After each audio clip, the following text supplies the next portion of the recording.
temperature in the low 40s, and the sun is shining. Bruce Arians at age 65. The oldest active coach, Pete Carroll at age 66. Bill Belichick in between when measuring the ages of active coaches. Seahawks won the toss and deferred, so Blair Walsh kicking off the regular season finale. DJ Foster to return. Still the noisiest place on earth. It's happening. Seahawks Cardinals in the air, and Foster in the sunshine.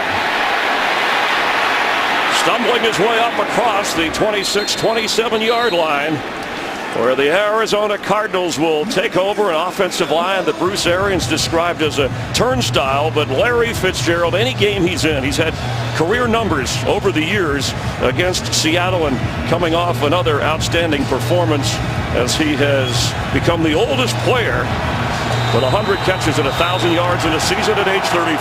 They're going to have to shore up those edges. There's going to be opportunities for the Cardinals to hit some plays down the field. When they're there, Drew Stanton has to be spot on.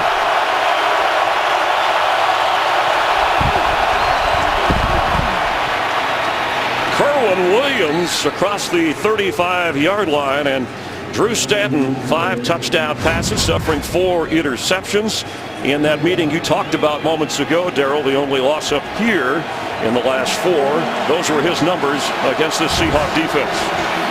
A tough defense. They make you go the long, hard route, but Bruce Arians really feels that there's going to be opportunities for big plays. But another key, can Kerwynn Williams be the guy in the run game? The run game will be important for both sides. We'll see who runs it the best this afternoon. Second down, catch made by Kerwynn Williams, and good enough for a first down. This Seattle defense, Frank Clark with 9 sacks up front. Deion Jordan has played well when he's been given the chance, but a healthy KJ Wright and Bobby Wagner, along with those injuries in the secondary, are a big difference maker. Yeah, that's the key, getting Bobby Wagner and KJ Wright back into that lineup. We talked about the loss at Jacksonville, the loss to the Rams. They were not in the lineup all the time in those games. You saw how important they are to this defense. We focus on the front and coverage, but the linebackers are very important as well. 41-yard line, Stanton on first down. Completing to Fitzgerald, who gets across the 45-yard line. And his string of games played with consecutive catches, he ties our own Tony Gonzalez, second on the all-time list, and everybody chasing Jerry Rice. 211 consecutive games with a catch. If there's an all-time Father Time team, he's on it. Elijah Penny in at running back. He gets the carry. He's the bigger back for the Cardinals, and he's got a first down to the 45 of Seattle. Now, what a really nice job right now by this Cardinals offensive line. They've had a couple of big runs here to start this game, and that's going to be critical because you want to have that confidence in your coaching staff to continue to go back and call the run. Michael Bennett, the injured player that the Seahawks are helping over to the sideline. Holding looks like his left hand wrist area. So Deion Jordan, whom I just mentioned, coming onto the field to help out for Seattle on defense.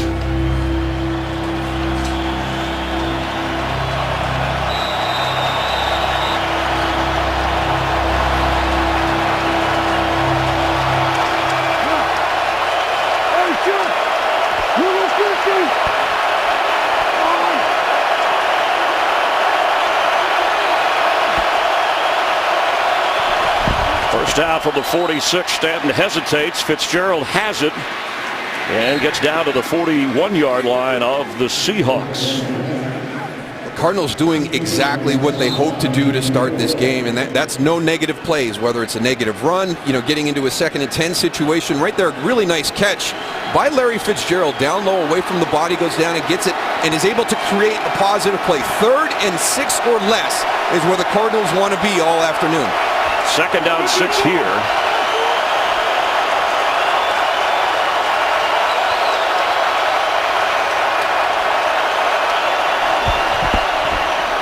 Fitzgerald on the other side of the field trying to fight through a block, and good tackling. Byron Maxwell coming off his best game of the season keeps Fitzgerald from a first down. That's a nice job by Byron Maxwell right there, because what you're trying to do is get guys isolated in space and try to break the tackle. He comes over in the motion, he finds his way through to the outside, so he was added there with the motion, and it's a +1 by Seattle at that point, and he makes the tackle on Larry Fitzgerald. Michael Bennett returning on the defensive line. 3rd and 5 from the 41.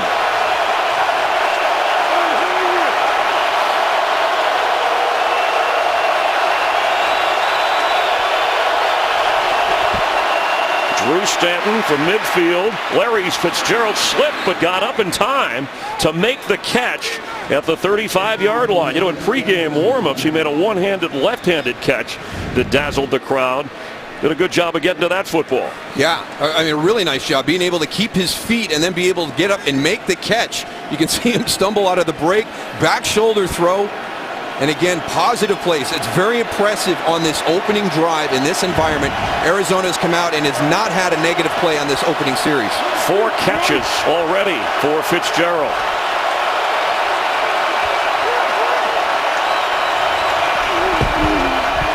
Kerwin Williams straight ahead and almost broke through, got down to the 30. Bradley McDougald from his safety spot, making what might have been a touchdown-saving tackle. Well, we actually spoke with Larry Fitzgerald yesterday and asked him, after that big game last week against the Giants, you play the Cardinals, there's really one guy you got to stop right now, and it's Larry. And it's like, why are defenses not able to take you away from the game plan? And he goes, listen, I line up all over the place in the bunch packages, I'm motioning. It's very hard for them to get a read on where I'm going to be at the end of the formation. From the 30, impressive opening drive. Stanton is 5 out of 5, gives to Kerwin Williams.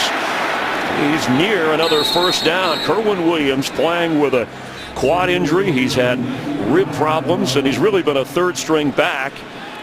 Go back to David Johnson's injury to start the year, and then Adrian Peterson came in and battling to get the first down. Yeah, but you want a guy you want to cheer for right there, Kerwin Williams, and he'll be up front with you and tell you, listen, I didn't have the stats, I didn't have the size or the numbers coming out of high school, coming out of college, but he's always just trying to find a way to add value to his game, pass protection, special teams.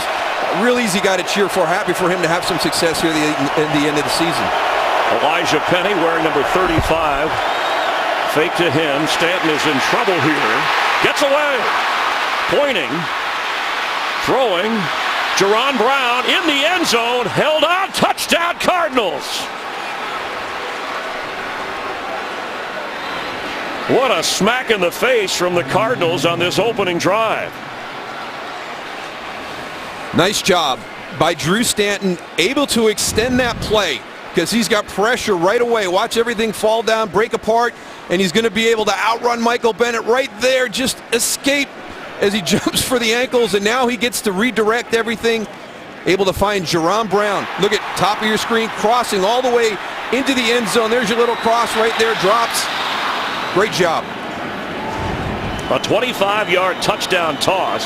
Stanton 6 out of 6 on that opening possession. You see how much time is left in the opening quarter. And Phil Dawson's extra point. And it's 7-0. The underdog Cardinals with Arizona-like sunshine. An early lead here in the Pacific Northwest. Jerron Brown with the touchdown catch. Great balance on that opening drive. Drew Stanton, Kerwin Williams, and watching the Atlanta score, Seahawks fans are. Matt Ryan, a touchdown pass to Devontae Freeman. So Seahawks fans are hoping for a Falcon loss against Carolina and a Seattle win here so that they can get that final playoff spot in the NFC. An Atlanta win gets the Falcons back in. Tyler Lockett back to receive the kick.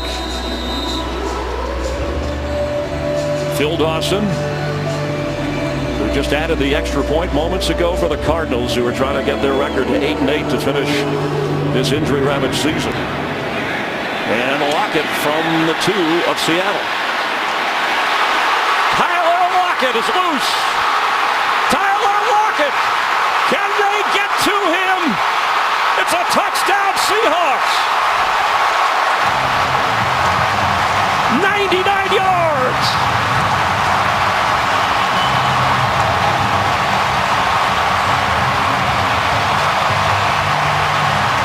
Devontae, this is one of the things that you talk about with kick returners. They have trust and no fear. And Tyler Lockett exemplifies both of those on this return. It's the trust in your guys. This is just going straight up the middle, and you're going to watch him. He's going to break right through there, and he is gone. Great job in the middle of that. They had a couple of double teams set up, and then he breaks to the sideline, and nobody's going to catch Tyler Lockett from behind. Second career kickoff return for a touchdown. Blair Walsh with the extra point. Phil Dawson had a shot at him. That may have been the last shot. Seattle styling in a tie game. Here's that trust by Tyler Lockett, and watch him catch this in stride moving forward. And now the acceleration. Trust the guys in front of you. It's going to be there. They're going to punch a hole in that coverage unit. Now you just get to the sideline and take it for a touchdown. Great drive by the Cardinals. 6 minutes and 5 seconds. The Seahawks tie it in 12 seconds. Blazing speed. He was not touched. You could see the C's part as he took off and punched it in the end zone. I was just about to say the Seahawks had not scored a touchdown on the opening possession in their last 28 regular season games, but Tyler Lockett took all the pressure off on that return.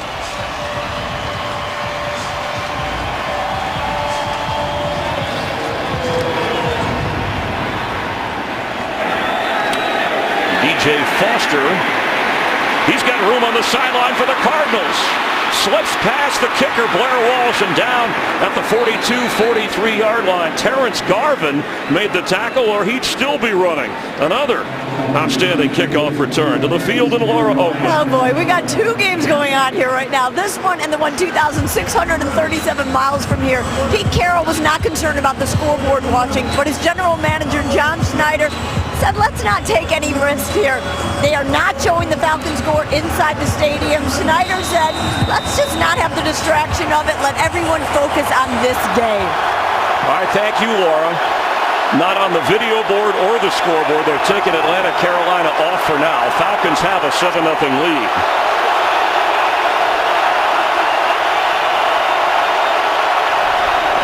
After a 55 return by Foster, Fitzgerald with his 5th catch of the game. Let's get a game break. Say hi to Kurt Menefee.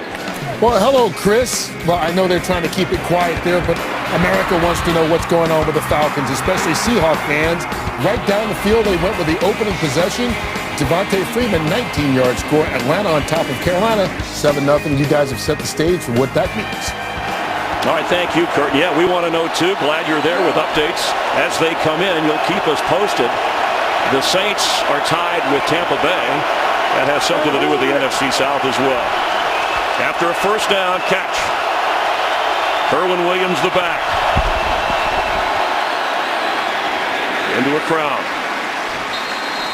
So you mentioned at the top, Darryl, how both teams want to run the ball, pound the ball. They've had injuries at running back, both teams, and both defenses are very good when it comes to stopping the run. And there's going to be a kind of an experiment here to see who can stay committed to the run and who becomes stubborn or impatient with the run. And I expect both of these defenses to be able to shut the opposition's offense down, but credit the Arizona Cardinals. That was a great job running the football on that opening drive. And Stanton passing, and this is his 3rd start of the year after coming back into the lineup last week against the Giants. Stanton from the pocket, hit hard as he threw, and that ball over the head of Jaron Brown, and slow to get up. Jaron Reed came in and just hammered him a clean shot. Coming right through the center right there, working. Watch the courage in the pocket. Just beat real quick. Evan Bain beat very quickly inside. Little arm over. Look at Drew Stanton, eyes down the field. Knows he's taking that big hit. Stands in that pocket strong. Reed 6'3", 306 pounds. First incompletion of this game for Stanton.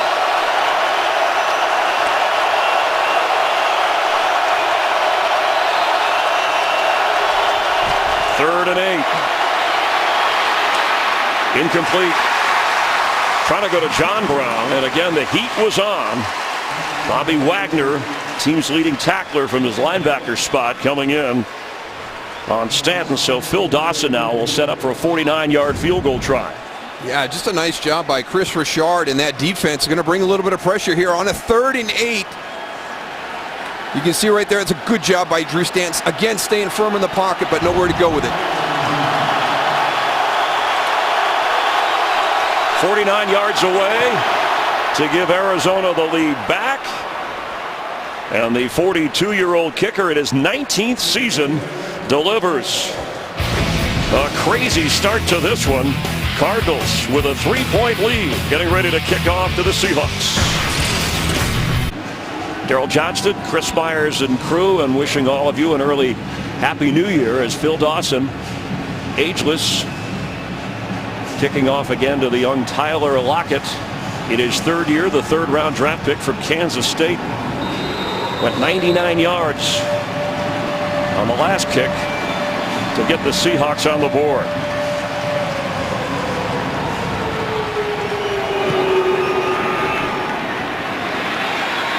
In the end zone, and he will down this one, so out to the 25-yard line. In case you weren't tuned in with what went on earlier, the Vikings clinch a first-round bye with their win over the Bears. The Patriots, the top seed in the AFC, followed by the Steelers, and the Browns lose again to go 0-16, although they'll have 2 of the top 4 draft picks in the next NFL draft. Well, something's got to give between the Patriots and the Steelers, the way they're seated right now. New England 6 times has claimed the #1 seed in Tom Brady era, 5 times going on to the Super Bowl, and the last 2 times the Steelers have been the 2 seed, they've gone to the Super Bowl. So that'll be fun to watch in the AFC playoffs.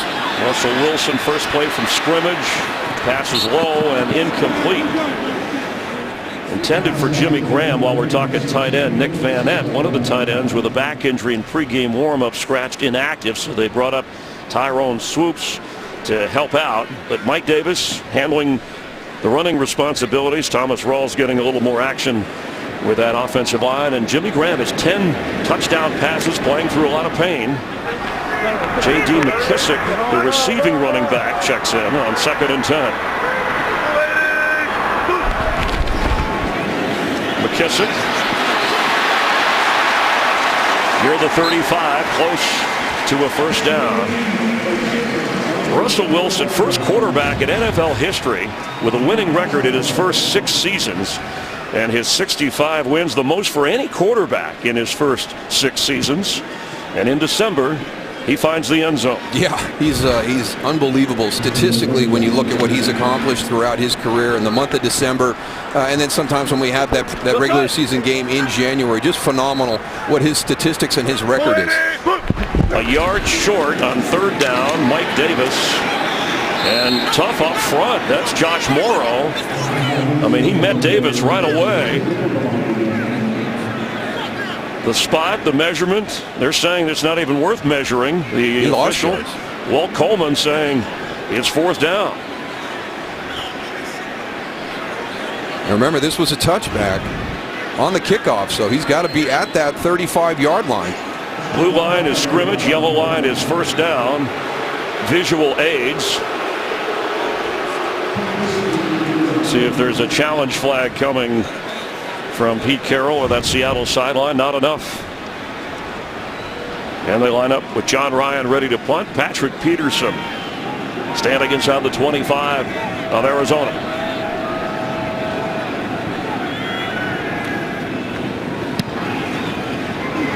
Fair catch on a low liner. Peterson actually had some room there.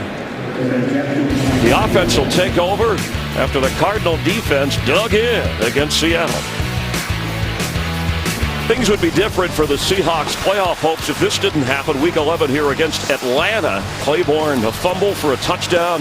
Matt Ryan throwing a touchdown pass. Falcons built a 31-20 third quarter lead. Russell Wilson rallied the Seahawks. 7 seconds left. Blair Walsh missing on a 52-yard field goal short. It would have tied the game. Falcons won that game by 3, and that's why Atlanta has the tiebreaker over Pete Carroll's Seahawks. And the Falcons are leading in the opening quarter at home against Carolina. Again, not showing the score here in Seattle at the stadium. Most players of the Seahawks didn't want to know. They have to take care of business.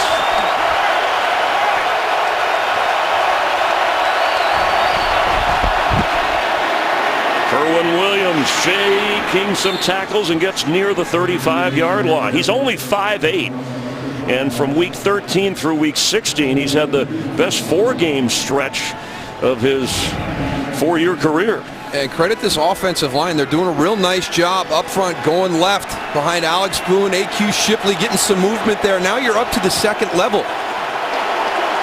Nice job by this Arizona Cardinal offensive line to start the game. 25 different roster moves in 4 years for Kerwin Williams. Cut, re-signed, recut. Here he's carrying the team on his back, on the ground at least, and gets the first down.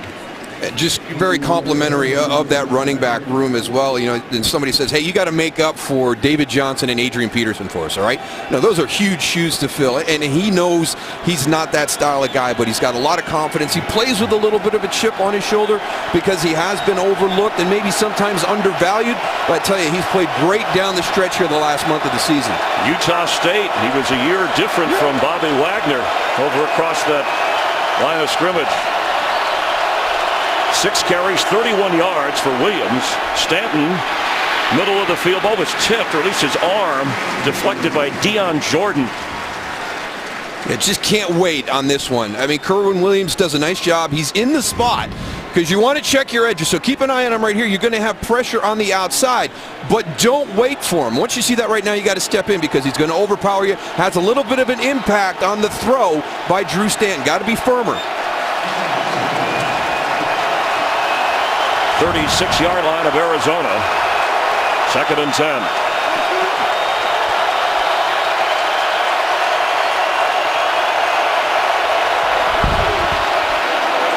Kerwin Williams, and that's some tough sledding up front. Michael Wilhoit from his linebacker spot, the one-time 49er, and it'll bring up a 3rd down.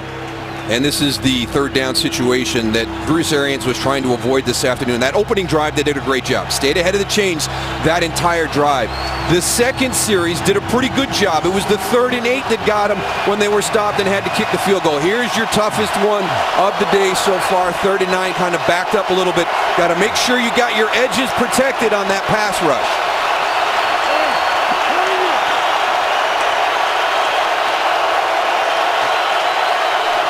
Four wide receivers.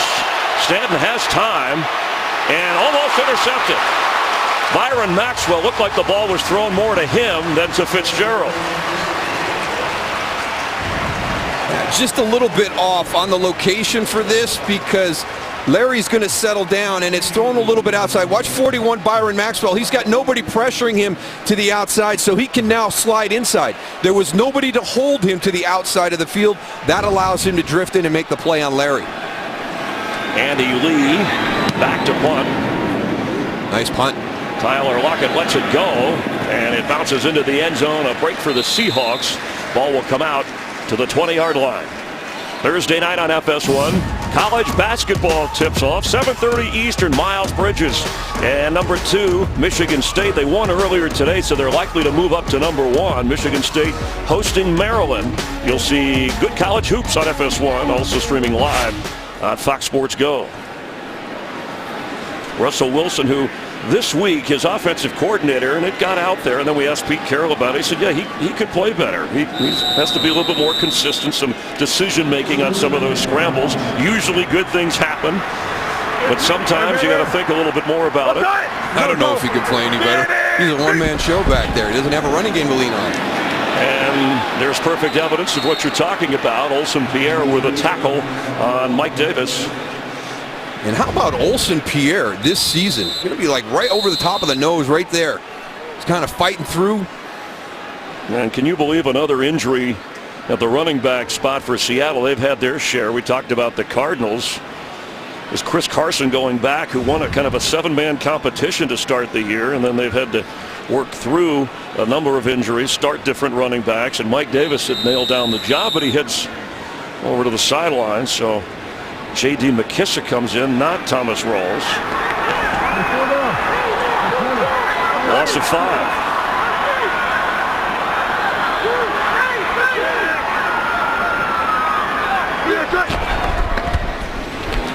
Wilson and on the move. Pass is caught but short of the first down. An immediate tackle on Tyler Lockett. This Cardinal defense last week, they shut out the Giants. It was the first Cardinal shutout since 1992. And getting a look at these guys that have had to deal with some changes. Anton Bethea, who leads the team in interceptions, he's out with an injury. Tyrann Mathieu playing 99% of the defensive snaps for James Bettcher. I think the big thing, a conversation between Patrick Peterson and James Bettcher about 7 weeks ago when this tide started to turn. Hey, let's simplify it. Let's just let the guys play. I think we're thinking too much out there defensively. May have too big of a playbook in. They've simplified it. Everybody's playing faster and playing much better. Thomas rolls in at running back on 3rd and 13. Time for Russell Wilson, but they bottle him up in the pocket and bring him down. And Chandler Jones with his 16th sack. He leads the NFL, and he added to it. Well, I'm going to credit this to the coverage of the Arizona Cardinals, because there's a lot of time for these guys to get in there. And Russell's in the pocket, holding on. There was time to get that ball out, but nowhere for him to go. Great coverage on the back end by the Cardinals. Patrick Peterson back to receive the punt. And a view from over the shoulder of John Ryan in his own end zone. Ooh. And your sound effects indicating the kick is not what he wanted as it was out of bounds. See the exact spot. A short kick for a guy who is usually very reliable. So it looks like it's right at the 40-yard line. Larry Fitzgerald already with 5 catches at age 34. He came in with 101 for the season. Well, you're going to play the Arizona Cardinals at this stage of the season with all the injuries. No David Johnson. And the one guy you have to stop, Larry Fitzgerald. The Giants couldn't do it last week, and the Seattle Seahawks are struggling to do it this week. And it's really a credit to Larry, because he embraced that new position about 3 years ago. He moves throughout the formation. It's hard to get an eye on exactly where he is and get that coverage set. And he'll make a decision. He does have a contract for next year, but he told us it'll take a little time to think about things depending on other changes with the Cardinals, as Kerwynn Williams is consistent, carrying forward inside the 40. And we look at most receiving yards in the entire history of the National Football League. Of course, Jerry Rice, who played into his 40s, #1. Terrell Owens, and there's Larry at only age 34 and still getting it done. Could move up that list if he decides to come back. Easily. If he comes back next year, he finishes his career as #2. The numbers that Jerry Rice has put on that board, I mean, touchdowns, catches, yards, everything, virtually untouchable. Nobody's going to get there. Meanwhile, Seahawks need some defense here to try and cool the Cardinals, as Williams carries for another first down, and the opening quarter winding down.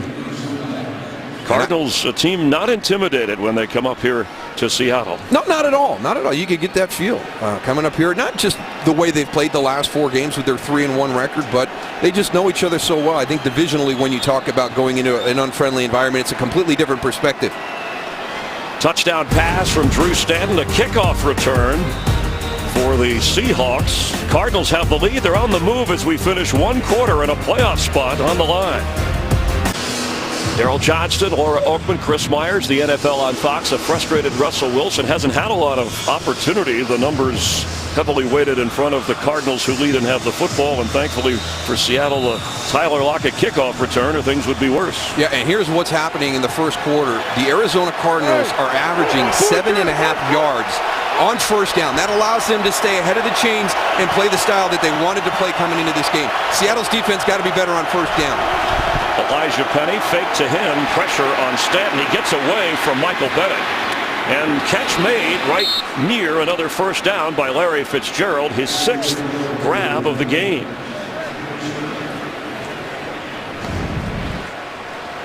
Larry Fitzgerald right out there on the end, and this is just a simple bootleg pass, going to press it up. Little double move right there.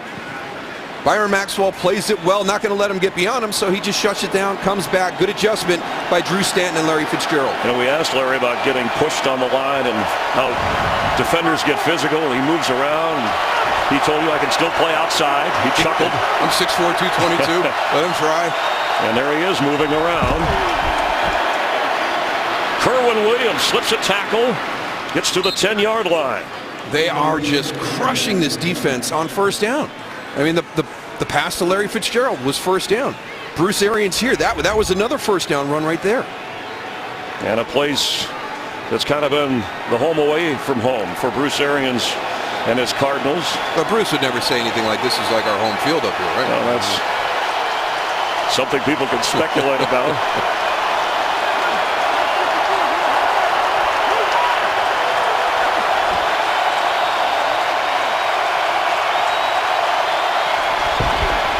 They need a yard for a first down, and Williams easily gets it. Seahawk fans are probably saying, Kerwynn Williams, he played only one offensive play in the first meeting of these two teams back in November, but he started for the Cardinals in the last 4 games.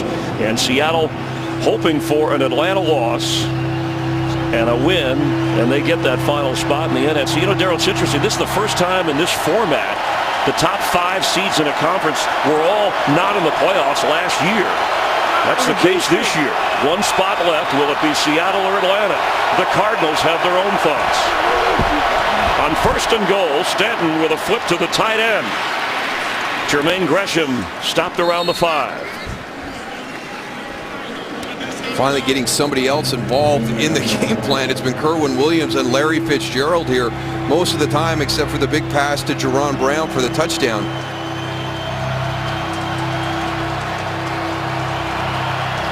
Spotted just inside the 5.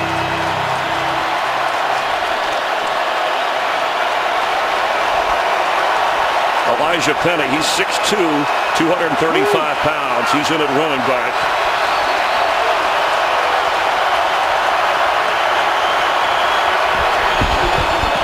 He gets the football. He's into the end zone. And a touchdown, Arizona. Elijah Penny.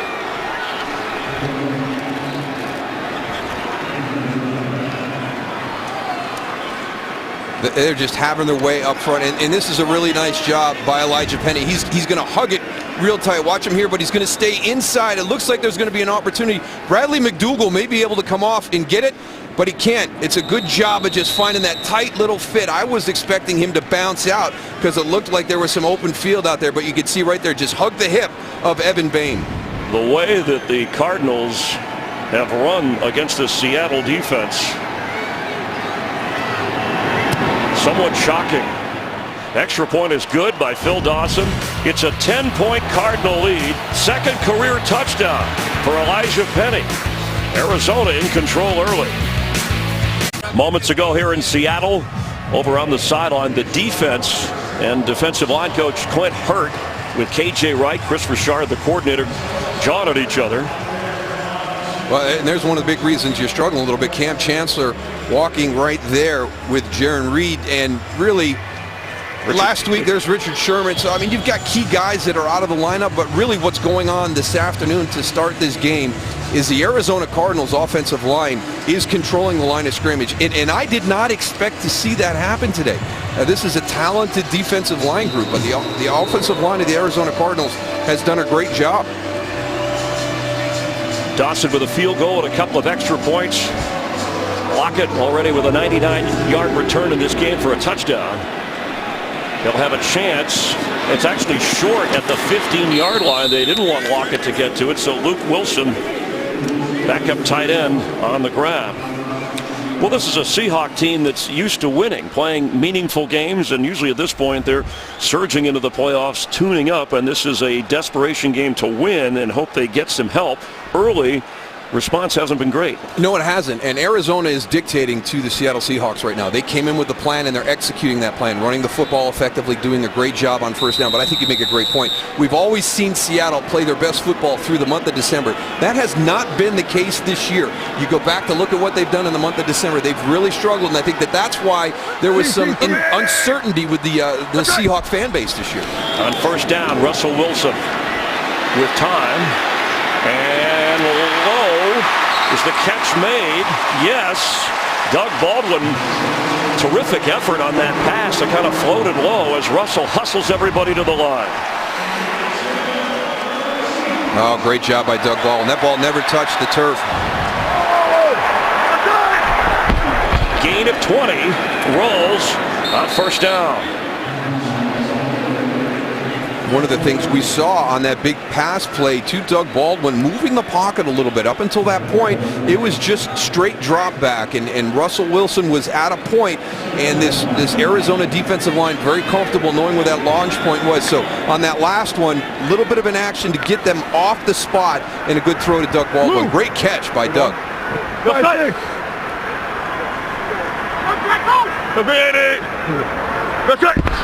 Second and 9. Wilson dances out of the pocket. There's room for him to run. He slides down near the first down, probably a little bit short. Dale Buchanan, as there's a flag down, made the tackle. Well, when you play Seattle, this is the play you've got to stop. You've got to find a way to stop the improvisational play by Russell Wilson. Number 82, offense. 10-yard penalty, still second down. That call on Luke Wilson.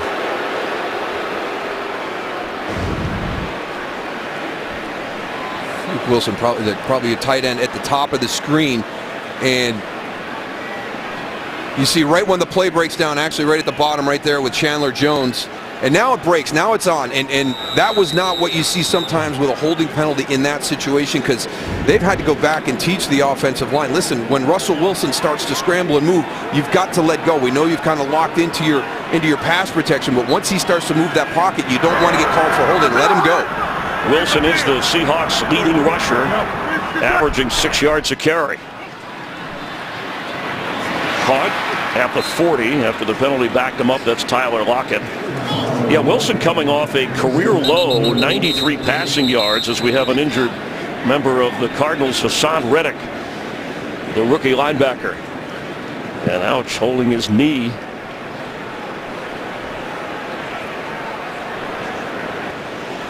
Hassan Reddick being checked on for the Cardinals.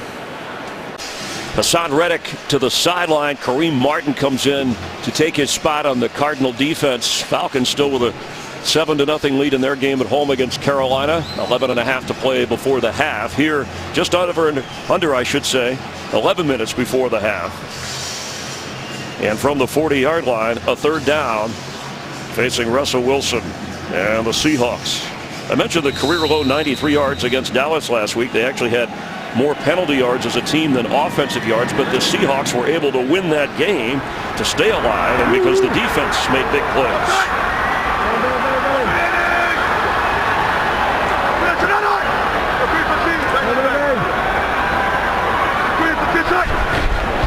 Need to get to the 46 of Arizona, and incomplete. The pressure was on.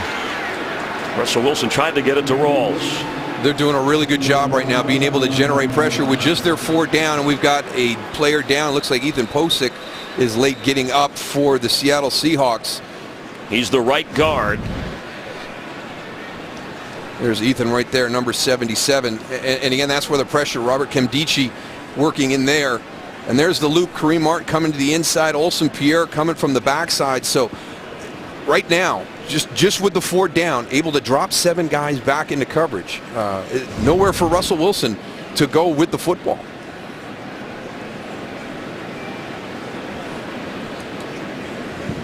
This is an offensive line. It's been a struggle all year long to get that starting 5. And we had the Jacksonville game a couple of weeks ago. We talked to Pete Carroll, and he said it's been hard for us. You know, we've been trying to get this offensive line back together. Brought Dwayne Brown in, you know, right before the trade deadline, and we finally think we've got it. We've got all our guys back. They're healthy. We've got them in the spots we want to get them in.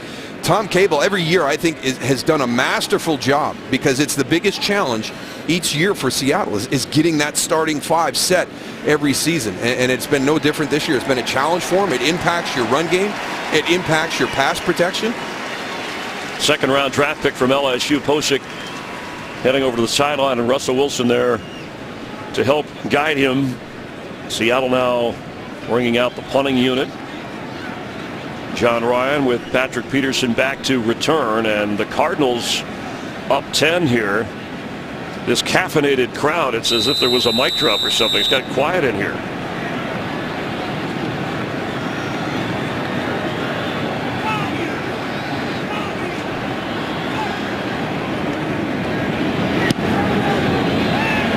Fair catch called for.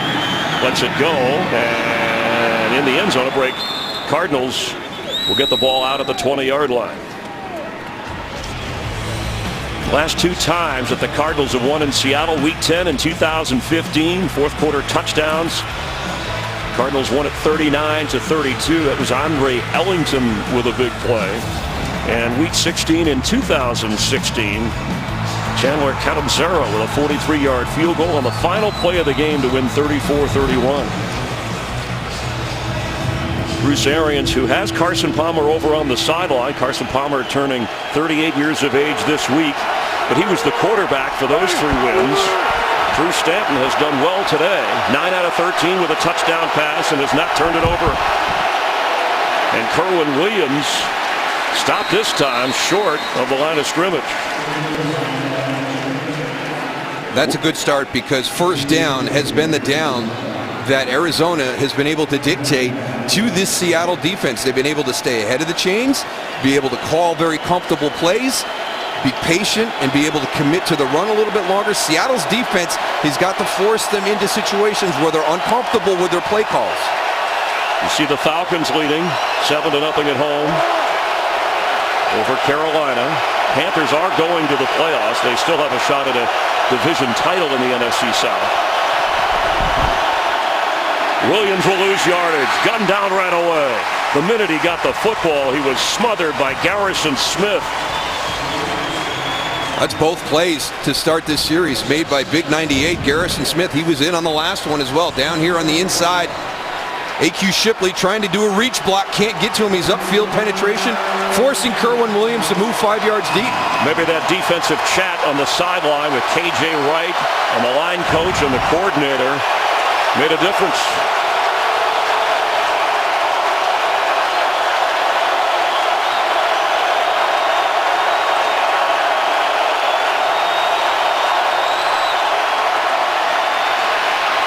Stanton completes. Knocked down with a first down catch, J.J. Nelson.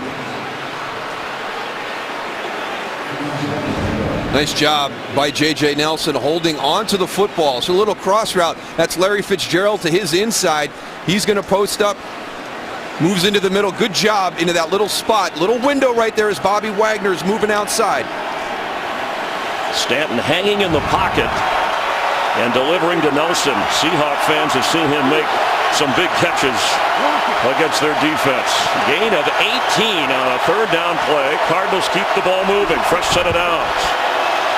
Fitzgerald can't hold on. He was low around the 40-yard line. Well, you know, we talked about who can run the ball best, and Kerwin Williams has done that. But it seems like neither team is hesitating putting the ball in the air. Well, that's the point that I think Bruce Arians was concerned with. Now, if you're not having success in the run game and you get away from it too early, you know, people will question you. But he's been really doing a great job. This offense has done a great job running the football. So, yeah, kind of surprised they've gotten away from it a little bit here on this series. 15 rushes, 15 pass attempts for the Cardinals. They've controlled this first half. Williams at 5'8" slips up to the 40-yard line. And it's been all Kerwin Williams here today in this run game, doing a great job. And again, it's the first down production. It's really put them in favorable positions.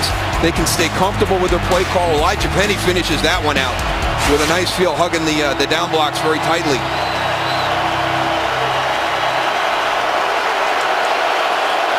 Third down and 4.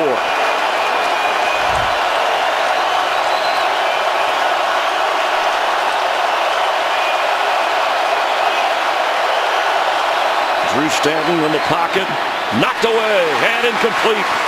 Byron Maxwell with another big play. Ricky Seals-Jones, the intended receiver. All the way on the top. They run that slant to the inside. Good job by Byron Maxwell, battling to get underneath and to be able to make a deflection on that throw. Tyler Lockett back to receive the punt of Andy Lee. A high kick. Lets it go. Bounces. And into the end zone. Out to the 20-yard line. Fans hustling from all over to get to the stadium to see if their Seahawks can get into the playoffs. One playoff spot left in the NFC. Of the 5 teams that are in, none of them were in the playoffs last year. Atlanta, Seattle. If the Seahawks win and the Falcons lose, games being played at the same time, you know by now that Seattle will go in. If Atlanta can win against Carolina, they'll be back in the playoffs. Of course, they represented the NFC in the Super Bowl last year, and they have a 7-0 advantage with just over 7.5 to play in the first half in Atlanta. Cardinal defense has made things difficult on Russell Wilson. First down, Thomas Rawls, and a good chunk of yardage across the 25. Laura. Also making things difficult for Russell Wilson. Ethan Posick is in the locker room right now. His return is questionable. You guys are talking about this ever-changing offensive line. This was the 6th straight week this line had been together. They were finding some cohesiveness, but now they will wait to see if Posick is coming back. Jordan Ruse, another rookie, will move over to that right guard spot. And Thomas Rawls running. Now McKissick is in. Mike Davis was injured earlier. He's been on the sideline. We'll wait for an update on his situation. As McKissick to the 25, it'll be 3rd down. Yeah, that was an odd snap coming out in the shotgun position. Looked like it fluttered a little bit. Didn't impact the play and the handoff, but didn't look like it was clean from Justin Britt. Wilson 4 out of 6. And the running game non-existent. Pete Carroll hoping his quarterback can create some magic here. 2 rushing yards for Seattle so far today.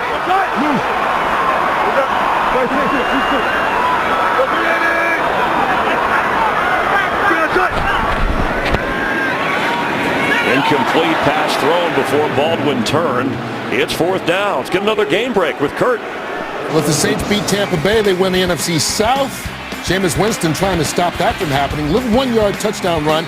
First rushing touchdown of the season, but they missed the extra point. So the Saints still holding on by 1 point.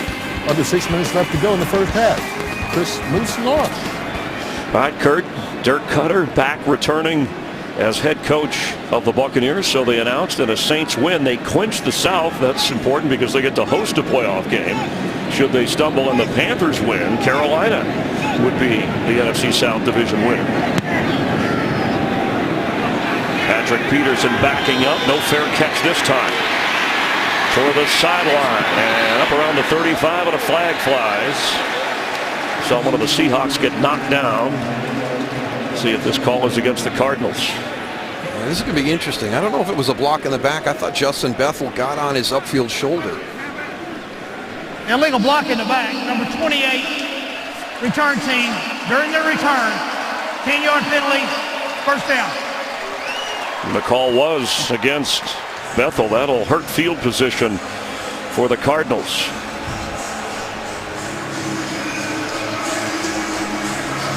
From the producers of American Horror Story and The People vs. O.J. Simpson comes a new series on Fox told through the eyes of first responders. 911. Series premiere Wednesday on Fox.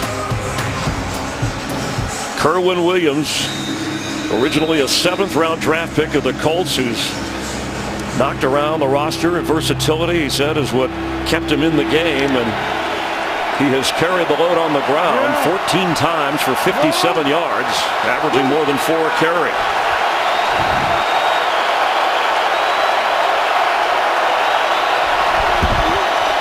He gets the football. There's a hole for him to work through. Hit hard at the 25, but another first down gain to set up this Arizona offense. You know, he started for the Cardinals in the last 4 games. His best performance this year was his first start. He had 97 rushing yards against the Rams in early December. And he gives them a little bit of burst. You know, once they lost David Johnson, you lose all that production in the red zone. There's areas that they've struggled in. But, you know, I thought Carson Palmer, before he was out of the lineup, said, listen, we missed David Johnson from end zone to end zone, not just in the red zone. So it's been tough to find that guy. Kerwin Williams has given him some life, some spark here when he's been in the lineup. He gets it again. It'll bring up 3rd down. But again, doing what they wanted to do, executing the game plan when they came in, staying in the 3rd and 6 or less. So Bruce Arians staying true to the run, mixing it up a little bit.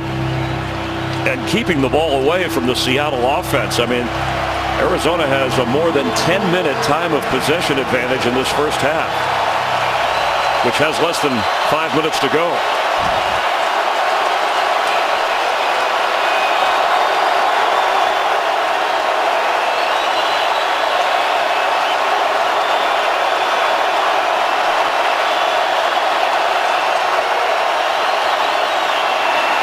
Third down, tipped away. He was trying to get to Fitzgerald, but ball was knocked away before it could get to number 11. Good job by that front. Just 4 guys rushing. They're not going to get to Stanton, but get your hands up. See if it's Frank Clark coming back to the inside. See if he gets the deflection as he cuts across the pocket. That's very athletic. An important stop for the Seattle defense. Andy Lee booming for Tyler Lockett. There comes a flag, and he is eventually brought down short of the 38-yard line. All right, I wasn't sure about the one on the Cardinals. I'm not so sure about the one here on the Seahawks, that it's not just incidental contact with the feet and got tripped up. During the kick, holding, number 42, return team. 10-yard penalty, first down. Penalties on punt returns, changing field position. Russell Wilson so far hasn't had a lot of opportunity. Well, you made the point. He only had 93 yards passing last week against the Dallas Cowboys. You go back the last 2 weeks, and this Seattle offense has only generated 285 total yards in 2 games, 149 versus the Rams, 136 versus the Cowboys. So this is an offense that has really, really struggled the last couple of weeks. You know, if I'm Pete Carroll or Darrell Bevell, the offensive coordinator, I know you don't want your quarterback running a lot, but given the running game situation, I'd like to see a little more of that, whether they're designed or not. Darrell Bevell, the offensive coordinator, who has worked so well here with Russell Wilson. J.D. McKissick is the back. Penalty puts him at their own 14. Wilson, there he goes. Slides and gets to the 20, so picks up about 6. And it's kind of a catch-22 for Darrell Bevell right now, because what's the best play in this Seattle offense that they talk about all the time? The scramble play. So if you're handing the ball off, you eliminate the scramble play. At least if you drop back and go to throw it and it breaks down, it's not there, you're getting to your best play. He's going to have to scramble here. There's room if he can turn the corner. He's short of the first down, chased by Carlos Dansby, the veteran, because Josh Bynes, who had been playing well, has a knee injury and is inactive today. We always talk about edge rushers, but right now the Arizona Cardinals are getting a lot of pressure from the interior, right up the middle, forcing Russell Wilson to the outside. He still picked up 3. Third down 2.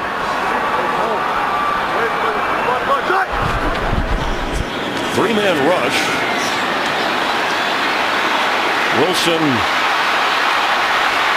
is scrambling in a crowd, and right around where the first down marker was, Olsen Pierre and Hassan Reddick back in the game kept him from going any further. This is a real nice job by James Bettcher, because he's really got Russell Wilson confused. He's throwing a number of different concepts at him. He'll blitz every once in a while. It's a 4-man rush. That time it's just a 3-man rush with 8 guys in coverage. When you got 8 guys in coverage, you can see what's happening in that secondary. You try to sneak Tyler Lockett down the field, but he's scrambling around in the pocket. It's hard for him to get his eyes on those receivers. Look at Russell. Did a lot of work and came up short. 4th and a yard. John Ryan. Patrick Peterson heads upfield, slides down at the 25.5, 26-yard line. Seattle has not run a play in Cardinal territory today. Seahawks, they draft Russell Wilson in 2012, make a run, win the Super Bowl in 13, beat the Packers in an incredible game, survive the cold outdoors with Minnesota, win the NFC West in 2016. This season need that win and a Falcon loss to make it 6 straight trips to the playoffs. You think about the Seahawks, 65 wins since the start of 2012. Only New England, the Patriots, have more. And Pete Carroll's coaching record, when Jay Glazer reported earlier that he might be considering retirement, Pete tweeted out, and we asked him beforehand, and he said, I'm too young, at age 66, too young to think about retiring. And you talk about windows, you could see that sweet spot right there in Pete Carroll's era where they were playing really, really good football out here in Seattle. It became dominant in the NFC, and there's that time frame where you can get there. And there is the tweet. Pete had us, and after he told me, he said, did you see my tweet? And then he dashed off like a college kid going to a prom date, just to show he's got the energy. Well, we see him run with the guys to start the practice. He's out here throwing the football in pregame. Right now, the Seahawks and Pete Carroll will have to rally in Seattle to keep their playoff hopes alive. The Cardinals with the lead and the 2-minute warning. Coming up on the Visa halftime report, they'll have all the highlights, the updated playoff picture, the spots that are being filled, and there's some scrambling going on in the AFC. One spot, as you know, left in the NFC. It's either Seattle or Atlanta. Earlier, the Vikings clinched a first-round bye. The Eagles are the #1 seed, and this is the way the AFC looks at the moment. In fact, there's going to be 8 teams in this year's playoffs who were not in last year. It's the most new teams since 2013, also 8 at the time. And confirming news from the home office in L.A., Chuck Pagano, head coach of the Colts, as expected, has been let go. Another coaching vacancy.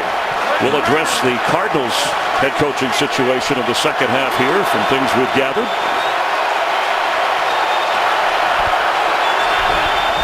Second and 9. Deep and over the head of Jerron Brown. Again, knocked down and hanging in there, Drew Stanton. The pressure was good. And that's one of the things that the Seattle defense has to guard against. They'll lull you to sleep. They're going to come out and they're going to run this play over and over again in their run game. They're going to be throwing short. Then all of a sudden that deep ball is going to come up. So nice job by Earl Thomas and his guys on the back end right there, being prepared for that on a first down or second down. A 10-point deficit. Seahawks have all their timeouts. They can get a stop and get good field position. They can cut into that. See what Stanton can do. Empty backfield. Pressure is picked up. Fitzgerald with a catch and a first down. Strong hands by Larry Fitzgerald. Larry Fitzgerald's on the inside right here. Watch the veteran savvy, gets up, pushes it. Enough for that first down, and you make sure, just so if you catch it and you're tackled immediately, you've got enough for that first down. And a Cardinal timeout. This is his 4th straight 100-catch season, the 5th in his career.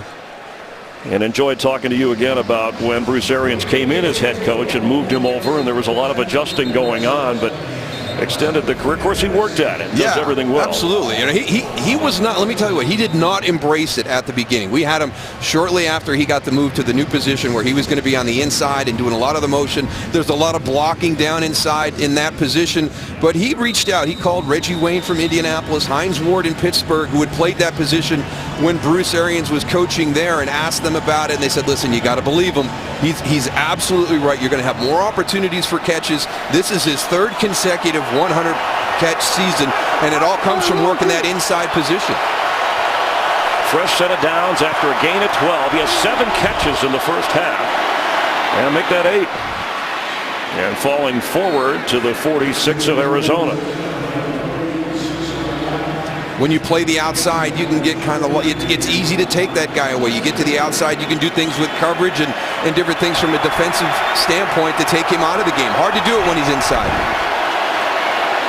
Stanton, Fitzgerald pushing and shoving, and Justin Coleman there, no flag. Came late, but on the other side of the field. That came from a long ways away, but maybe a better view.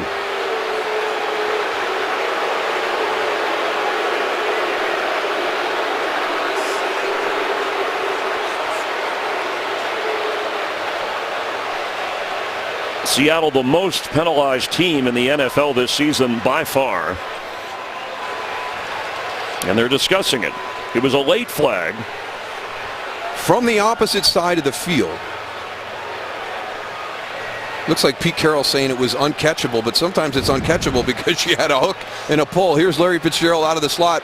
Watch the coverage. Watch when they get to about the 32-yard line. Pass interference, number 28, defense. Ball misplaced, right to the spot of the foul. First down.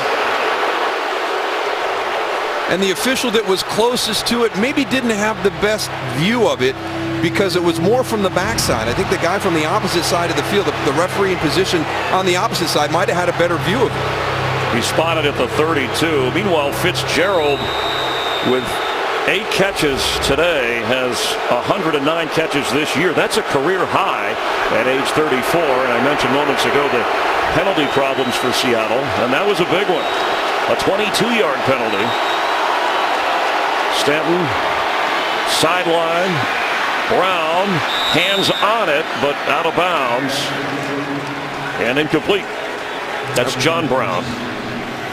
Jerron Brown had a touchdown catch in the opening quarter. Working against Byron Maxwell right there, just a little bit, can't get the feet down. You can see that left foot tap down first, but tap down in the white.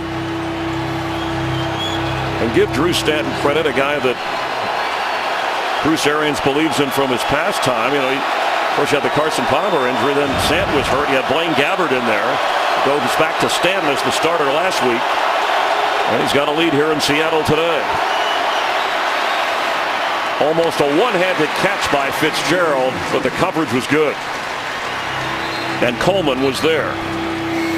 Yeah, it was really nice coverage on this play. Again, working from that inside slot. He's going to try and go outside around and then over the top. Got to get back into the middle of the field.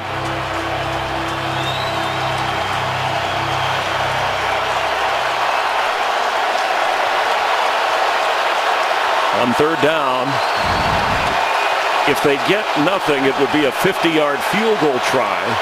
And a timeout used by the Cardinals to discuss 3rd and 10.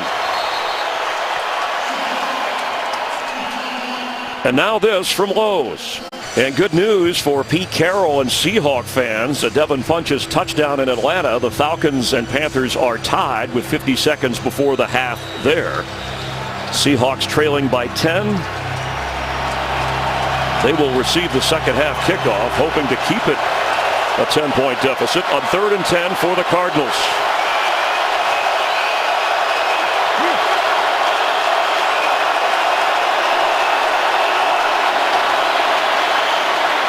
Jermaine Gresham on a tight end screen and gets him a little closer inside the 30. Let's see if Seattle uses a timeout. And they did. Let a few seconds tick off there. They'll have 2 remaining and 57 seconds showing on the clock.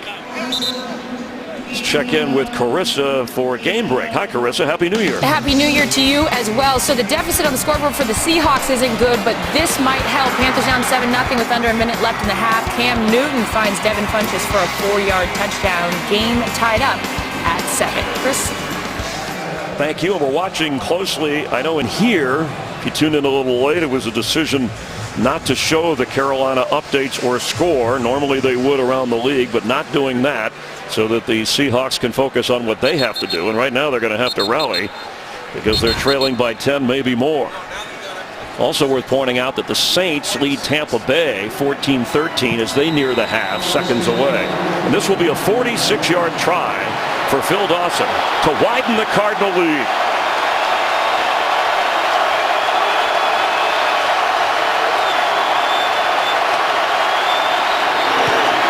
It's up there, out there, and it's good there. From 46.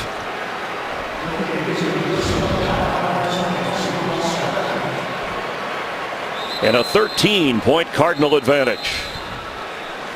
It's just been a great first half by this Arizona Cardinal team coming in here, Seattle with everything to play for, having a game plan and really executing it to perfection. Bruce Arians right there has to be proud of how his offense has controlled the line of scrimmage. The run game has done exactly what he hoped it would do. They've been outstanding on first down to be able to stay ahead of the chains. And Seattle's offense has continued this lull that they've been in for 2 weeks now. Russell Wilson and his group just unable to really establish any type of rhythm here in the first half. But a second half and Russell Wilson full of comebacks. Only 41 yards of offense for Seattle in the first half. The Tyler Lockett return for a touchdown is the only thing on the board for Seattle.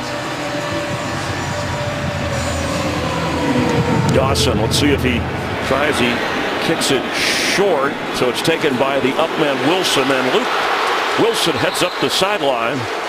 Good field position and 2 timeouts. Let's check in with Kurt Menefee. Coming up on the Visa Halftime, we'll get you all set and up to date on the playoff pictures. 4 teams in the AFC for 2 spots, 2 in the NFC for only 1 spot. It's all coming up on the Visa Halftime. Baby New Year. That's a good look for you. Happy New Year, Bert. Did he call him Bert? He's already celebrating. If there's one guy you want to ring in the new year with, Bradshaw might be that guy. Just inside their own 40. 2 timeouts, 54 seconds. Wilson, the ball's out. There's a flag down, and the Cardinals are on it. Chandler Jones knocked the ball loose, and a Cardinal has it. We'll check the flag. Kareem Martin, who came in earlier for Hassan Reddick, recovered the fumble. Make that Dansby. But let's check on the penalty. There are fouls on both teams. Holding, number 68, offense. Personal foul, grasping in the face mask, defense. Both penalties offset. Replay first down. That's a break for the Seahawks. Offsetting penalties, so it's as if it didn't happen from the 40. But time ticks off the clock. Russell Wilson just 4 of 7. Hasn't had the ball much. He has run 3 times, but only for 9 yards. And he's been sacked once.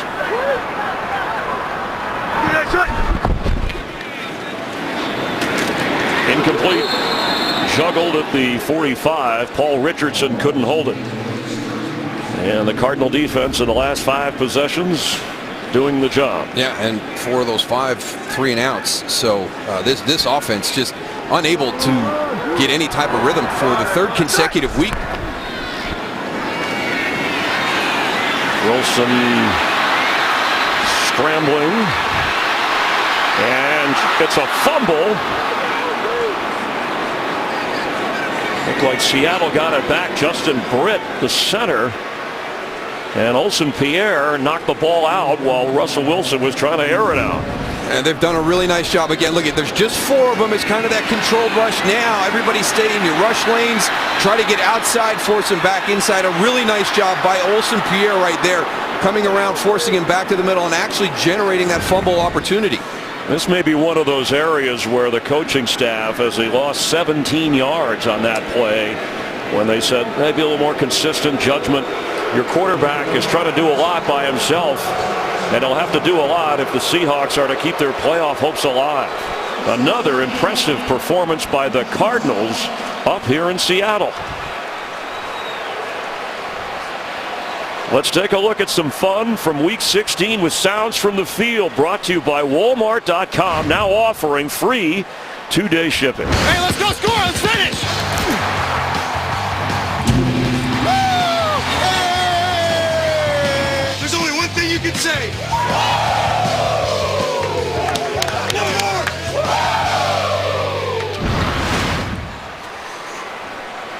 Daryl Johnston, Chris Myers from the booth here in Seattle, and at least something is going right for Seattle. The Falcons aren't winning their game. They need Atlanta to lose and Seattle to win to get into the playoffs. But let's talk about the impressive performance for Arizona in the first half. Daryl, what do the Cardinals have to do? What adjustments can they make to try and rally and win this game? Well, I mean, the Arizona Cardinals are doing exactly what they told us they hoped they could do. And number one, it starts out with running the football. They've been effective there. You take pressure off of Drew Stanton to win the game. Been very efficient. staying in that 3rd and 6 or less the majority of the time. The Seattle Seahawks not playing well again. Last week in Dallas, their defense was able to generate some takeaways to allow a sputtering offense to have some opportunities to get some points. One of those interceptions returned for a touchdown, but the other 2 turnovers is when the offense finally came to life. So they were good when they had to be last weekend. Are they going to get any opportunities in the second half? Can this defense generate some takeaways for them? Because right now, I don't think they can function on a long field. Yeah, Russell Wilson today, 4 out of 8. He's run 3 times, and again, hadn't had the ball much because they've only had it for 10 minutes or so, and the Cardinals have had the ball for nearly 20 minutes in the first half. And really, it's been that offensive line, and it's been a work in progress all season long. Ethan Posick is out. He has not returned since he hurt his knee, so what impact does that have? But you can see Russell Wilson is scrambling all over the field and making those. So when the scramble play is your best offensive play, it's not good. And Mike Davis, running back, also hurt in the first half. Seattle will receive the second half kickoff. Let's head to Los Angeles and the Visa halftime report. Seattle ready to ring in the new year. They're hoping their Seahawks can rally and the Falcons will lose in their game against Carolina and put them in the playoffs. But the Cardinals unfazed by the crowd or this building. With the lead kicking off, Tyler Lockett back to receive. A yard deep, here he comes. He fights to get back to the 20-yard line, down to the field in Laurel Oakland. I had a very fun conversation with Pete Carroll, who actually was fired up leaving the locker room saying, we've done nothing yet. And more in a just you watch kind of way. He said they've dominated the line of scrimmage. I don't know why for whatever reason, we haven't played well. We're going to do something special right now in the second half, just you watch. So we're looking for that. Bruce Arians, defensively, he said, could not be playing any better. We want to keep shutting down the run and harassing Russell. Thank you, Laura. And is this Bruce Arians' last game as the head coach of the Cardinals, tied for most wins in franchise history? Wilson on first down, spinning back. There's a flag down. Did that make it to the line of scrimmage?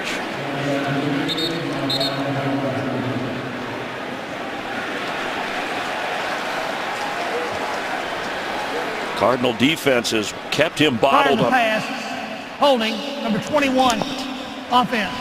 Defense, 5-yard penalty, first down. Patrick Peterson going to his 7th straight Pro Bowl, but they got him on that one. At least that's the call. Working in the slot against Tyler Lockett, and Tyler releases inside, and then a little bit of collision with his own guy. He's got to grab a hold to hold on. Mike Davis injured in the first half, fighting hard near a first down as he gets up to the 34-yard line. And looks like Josh Morrow is the injured Cardinal as we recap what happened in the first half. That minus 24 total yards for Seattle. A lot of that happened, or a big chunk of that, right before the half. Yeah, the big 17-yard loss to bring it all the way back to 24 net yards on that. But it just, again, what Pete Carroll said. They did not win the line of scrimmage on either side of the ball. And heading over to the sideline.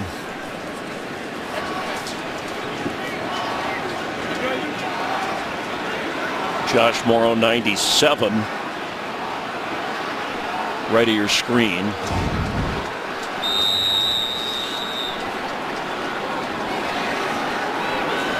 But you saw at halftime the update. Atlanta, Carolina are tied at 7 in the third quarter.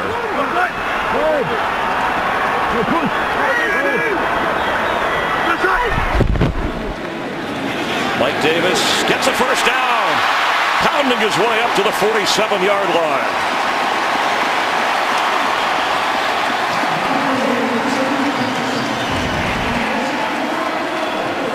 Going to hand it off and find his way right through here, and again giving you just a little bit of a spark. Good job on the double team, good patience. You can see that small crack, and that's what happens in the blocking scheme of the Seattle Seahawks. You just got to be patient. You don't want to press that hole too much. Seattle's most used rusher over the last 5 games, and the ball is out, and alertly on it was Mike Davis. Robert Nkemdiche, holy cow. I mean, he could not have been blocked. There's no way he can get back there to the point of the handoff that quick.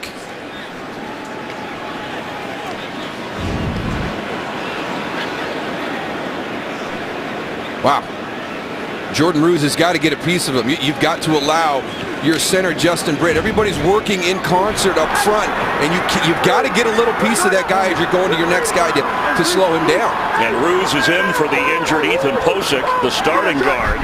Rolls at running back. Wilson open. Catch made. Tyler Lockett, first down inside the 40 of the Cardinals. Amazing how an offense can sputter the entire first half and then come out in the second half and all of a sudden just hit their stride. This is a nice throw by Russell Wilson right there, where you can see right in between the two linebackers, Deone Buchanan and Carlos Dansby. First play run by the Seahawks today in Cardinal territory. After a gain of 18, rolls in at running back. Baldwin in motion.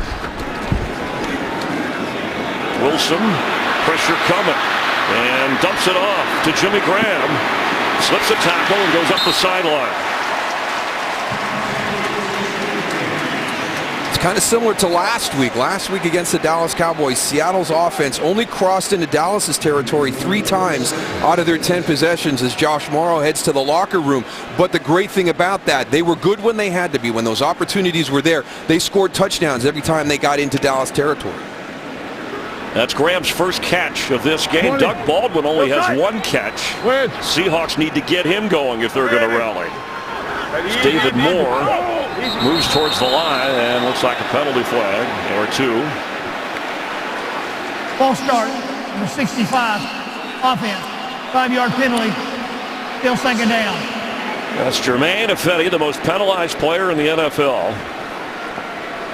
And the pre-snap ones are the ones that'll drive your coaches crazy, because it's just a lack of concentration, a lack of focus at that time. You got a rhythm going. You've got a drive that's finally moving, and you have a pre-snap penalty. It pushes you out of field goal range. Now 2nd and 11.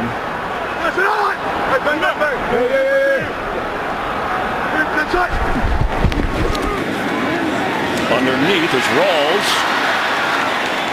And he's down about the 33-yard line of Arizona. Laura. You talked about that rhythm going right now for Seattle's offense. Defensively, the Cardinals are now going to do it for a little bit without Josh Morrow. He is in the locker room with an ankle injury. His return is questionable. Yeah, the defensive front, thank you, Laura, with Olsen Pierre and, of course, Chandler Jones, who has 16 sacks added to his league lead total. With Morrow out, they'll do some adjusting up front on 3rd and 3. Wilson in the pocket, goes down. Stopped at the 35. Speaking of that man, Chandler Jones, the most tackles for negative yardage for loss in the NFL to go with his sacks. James Betcher's group is getting it done with 4, but it's in concert, right? We always talk about the combination of coverage and pressure, and really it's been starting with the coverage. They've been able to get 4 guys into the quarterback, and that means 7 guys are back in coverage. And they're lining up as if they're going for it on 4th and 6. It would be a field goal of 52, 53 in that range. And a timeout called. Let's see if they decide to stay with this or try a kick. Now this from Lowe's. Just over 10 minutes in the 3rd quarter remain, and the drive stalls on a 4th and 6 from the 35-yard line. Darrell Bevell with Russell Wilson passing up a field goal try or a punt to play the field position game. After the timeout, Mike Davis is in at running back.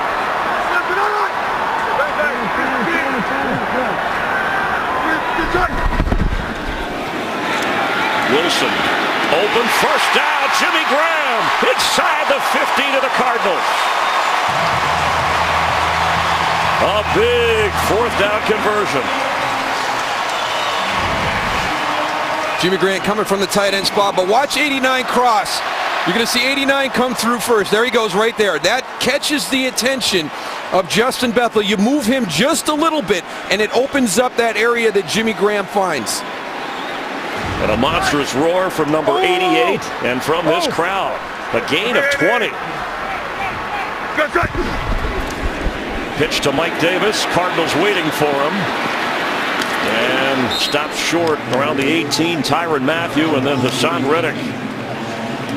That's a really nice job by Tyrann Mathieu, because that was some good ball faking in the backfield by Russell Wilson, trying to get some flow out to the defensive right. Tyrann Mathieu was not fooled at all. A loss of 3. Cardinal defense has played outstanding this afternoon. J.D. McKissick in, the receiving running back. For the end zone, open, touchdown Seahawks! Doug Baldwin.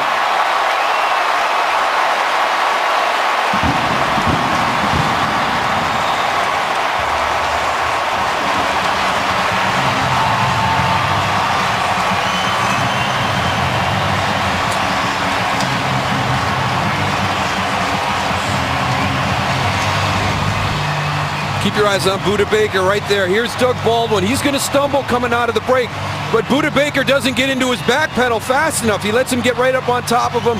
He's got Luke Wilson breaking to the inside. Nice play design by Darrell Bevell. You pressure one guy. You got one guy going inside, one guy going outside as they're coming at you. Blair Walsh, the extra point. Seattle now trailing just by 6. Russell Wilson, 33rd touchdown pass this season. The moment in Seattle as they cut into the Cardinal lead with Pete Carroll, Daryl Johnston, Chris Myers. A drive of 80 yards, 6 minutes. Russell Wilson to Doug Baldwin, but the 4th down and 6. A big conversion to Jimmy Graham. And Atlanta, by the way, just took the lead, snapping that 7-7 tie with Carolina. We'll update that in just a moment. 20-14, Seahawks trailing and kicking off. It's Foster and Nelson back. DJ Foster has it. And fights his way up just short of the 25. Just talking about how good that Cardinal defense has played. But there was an adjustment. There was a different snap in the step of the Seahawks in that drive. Yeah, and I don't think when Laura talked to Pete Carroll coming out and he said we got something special this half, I don't think it's a play. I don't think they're going to do anything from a strategic or trick standpoint. I think he's just going to get his guys. I think there was probably a feeling in that locker room. Your veteran leadership stood up. You know, Earl Thomas, Russell Wilson, Doug Baldwin. You know, those guys stood up and challenged this team to come out here and play a better brand of football here in the second half. That's what's going to be special.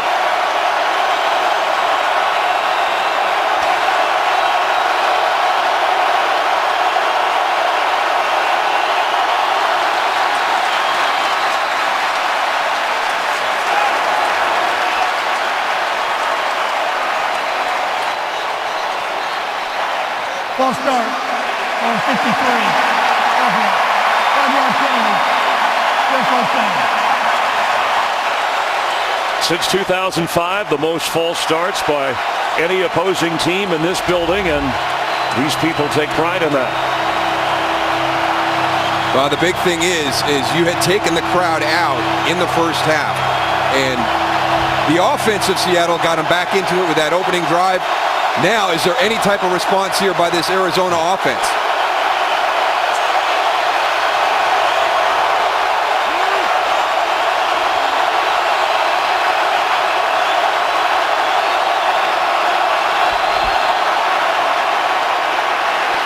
Bruce Stanton is airing it out deep, overthrown, and intercepted.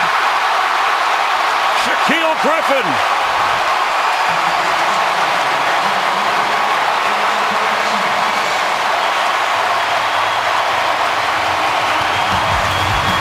It's a Seattle takeaway. Momentum for the Seahawks after a touchdown and then the pick.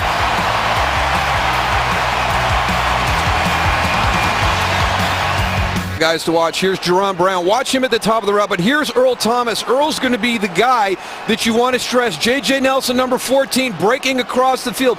That's where the ball should have went. Shaquille Griffin was in good position on Jerron Brown, and then he made an inside break, so there was confusion at the top of the route. But J.J. Nelson was going to pop open on the opposite side of the field. First career interception for Griffin, the rookie from Central Florida. Another takeaway for this Seattle defense. Then Atlanta scored the a touchdown taken off the board. They did add a field goal, so the Falcons are leading Carolina, but it's only 10-7. Here, Seahawks trail by 6. Wilson flips and incomplete to Mike Davis. Seahawks with 5 straight 10-win seasons. That's on the line. And also getting into the playoffs, Josh Morrow coming back over to the Cardinals sideline after heading to the locker room. First turnover of the game. Interception by Griffin at the 29 of the Seahawks. Griffin as a receiver goes to the top of your screen. Mike Davis comes back now to Russell Wilson. He gets the football. Fake Russell Wilson. He fakes. Flag down as he goes out of bounds near the 34-yard line. Russell Wilson, 86% of the Seattle offense this year, nearly 5,000 yards running and throwing, accounting for 36 total touchdowns. Illegal block in the back for 84. Offense. 10-yard penalty. Still second down. Amara Darboh, the rookie receiver, called for the penalty. Watch him coming in from the left side right there. Little block in the back.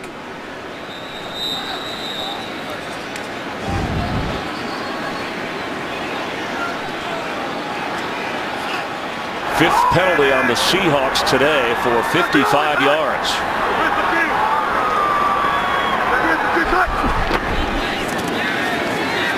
Open underneath is Mike Davis and stopped at the 25-yard line.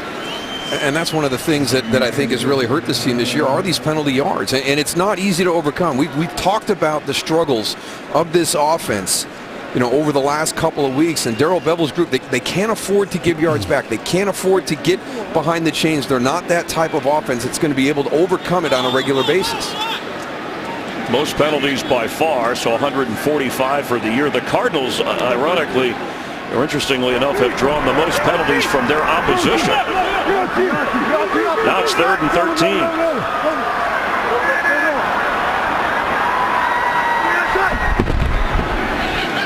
Extra pressure. Wilson zooming around. He's in the clear. Gets rid of it. Incomplete to the sideline. That's where the Cardinals and Tyrann Mathieu came up to put the pressure on from a safety spot. They don't just put the heat on. They don't give him a lot of places to run to. No, they've been doing a really good job of containing him. Now you got your athletic guy that flushes him out of the pocket. You got Chandler Jones and Tyrann Mathieu. Those are two pretty athletic guys on the defensive side of the ball trying to corner you in. James Betcher very happy with the way his guys are playing on that series. John Ryan standing at the 11 and Patrick Peterson back. It's a low kick that will bounce, and for Arizona goes their way up across the 45. So great field position for the Cardinals, protecting a 6-point lead against Russell Wilson and the Seahawks. Falcons with a field goal after a touchdown was reviewed, taken off the board, but they just intercepted Cam Newton a few moments ago down at Atlanta with under 5 to play in the third quarter there. Seahawks trailing by 6 and the Cardinals at their own 46. Drew Stanton, he started 7 for 7. He's gone 6 to 17 since, including that interception, but Cardinal defense bailed him out. They go back to Kerwin Williams. And shoved back at the line of scrimmage. Frank Clark got to him first. Stanton, his 10th year at age 33. And the day he had started out great. You mentioned how well he started out. That was a really nice job right there with an improvisation for the touchdown. But his receivers were helping him out. You can see a good catch by Larry Fitzgerald on the opening one, a good catch by J.J. Nelson there. But now he's gotten into a little bit of a slump. Not a great decision on that last throw with the interception. And now going back to Kerwin Williams, not getting that efficient first down run that was so frequent in the first half.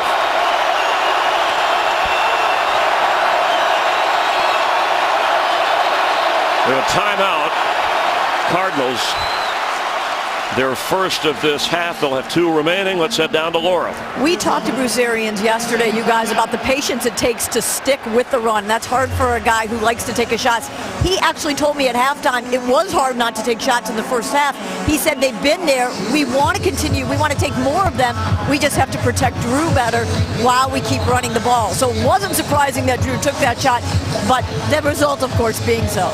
Yeah, but I don't know if that was there, though, on that play. I mean, sometimes, listen, I'm all for being aggressive offense going down the field, and you set it up, but you leave that decision into your quarterback's hand, and I don't think Drew Stanton made a good decision on that throw. And the Seahawks feast on turnovers. I mean, that's how they were able to win in Dallas, and usually at home it creates an avalanche. They weren't able to take advantage there. On 2nd and 9, the place is getting louder.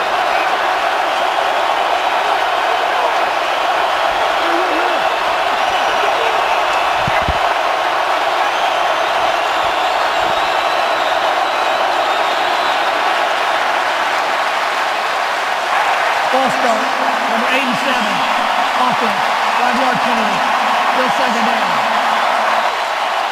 This Arizona offense, we've talked about what they've done, implementing the game plan, executing the game plan. One of the other things they did, they did a great job in this environment, functioning without all the noise. They controlled themselves. There weren't any penalties. Here in the second half, you can see the frustration on Drew Stanton right there. They have not been able to get back into that rhythm they had in the first half.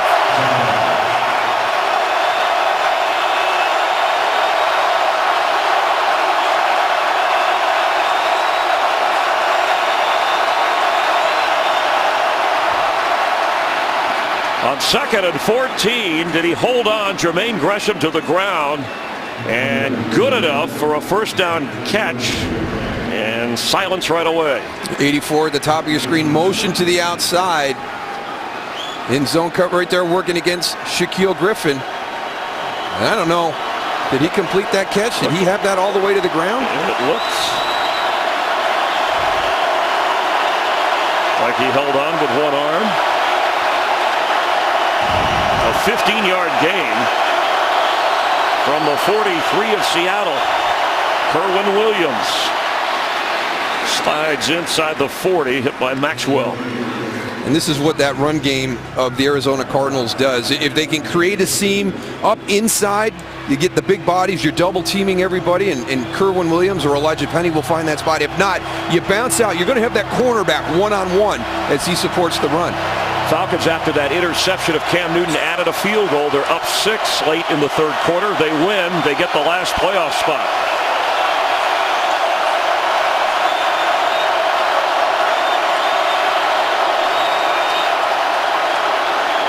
Williams again.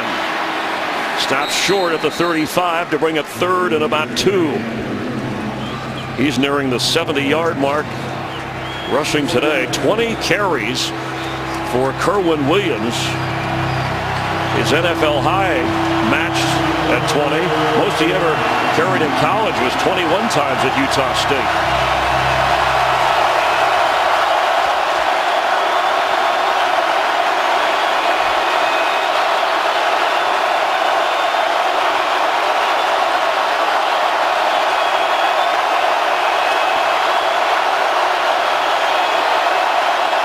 Stanton. Incomplete. DJ Foster never knew it was coming. 4th down. And you wonder, you saw Kerwin Williams motion for the substitution right there. You wonder if that was more a Kerwin Williams type play than a DJ Foster type play. Now Phil Dawson is coming out to try a 53-yard field goal. He's made from 49 and 46. You're risking a block or field position if it misfires. Dawson nails it from 53 yards away. A shake of the head from Pete Carroll, a smile for Bruce Arians, and the Cardinals had their lead here in Seattle. Good from 50. Phil Dawson 42nd field goal made from 50 yards or more, which is the most in NFL history, and he happens to be 42 years of age. 5th most in NFL history, excuse me. Big addition to the Cardinals this year. Really struggled with special teams last year. Really cost them some games, and it's been an up and down year for Phil Dawson. And he's got a little bit of a slump there earlier in the year, but boy, he's been a good addition. He had that 57-yarder in Week 12 against Jacksonville, and in overtime against the Colts in Week 2, a 30-yarder. Those were game winners. Tyler Lockett from inside his own goal line, spinning up across the 28-yard line. So it's now a 9-point deficit for the playoff hopeful Seahawks, who also are keeping an eye, whether they want to admit it or not. We are. The Atlanta Falcons are winning. That would negate anything. But what do they have to do? How aggressive? We've already seen them go to 4-down territory and produce. Yeah, well, they made the decision there on that 4th and 6 that it was right at the cusp of Blair Walsh, so better to take a shot at trying to convert, and it led to a touchdown. I just think that they've got to get back into some type of rhythm. The only time they've established any type of rhythm was that opening drive of this half. The next possession, they went back to how they played in the first half. They weren't able to get anything. The way they got started that opening drive, Mike Davis had some nice runs inside to get him going. Some tough physical runs, and there he goes again with a big hole. Mike Davis across the 40. He's in Cardinal territory.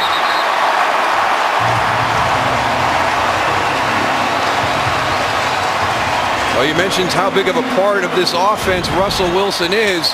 And keep your eyes on him. He ends up being the lead blocker for Mike Davis down the right sideline. Little zone read concept. He sees him coming out to that side, and look how he gets out in front. Gets a good block on Patrick Peterson right there.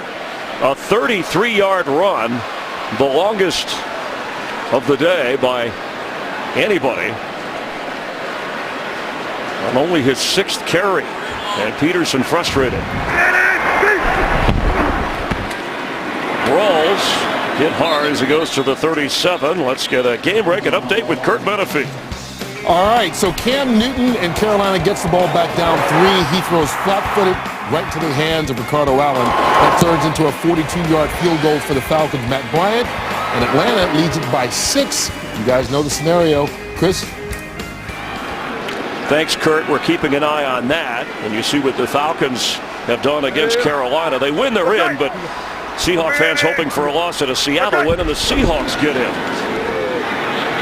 Wilson with a little floater to Rolls, who has blockers in front of him, and I mean a lot of them, down inside the 25. Flag down, and it came late. Back into the play.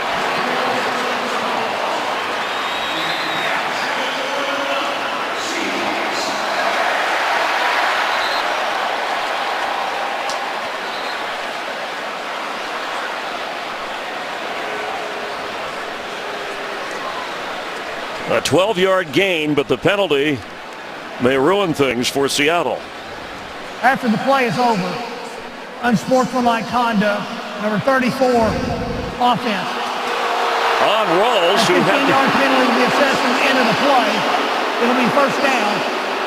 That is number 34's first foul, toward a disqualification.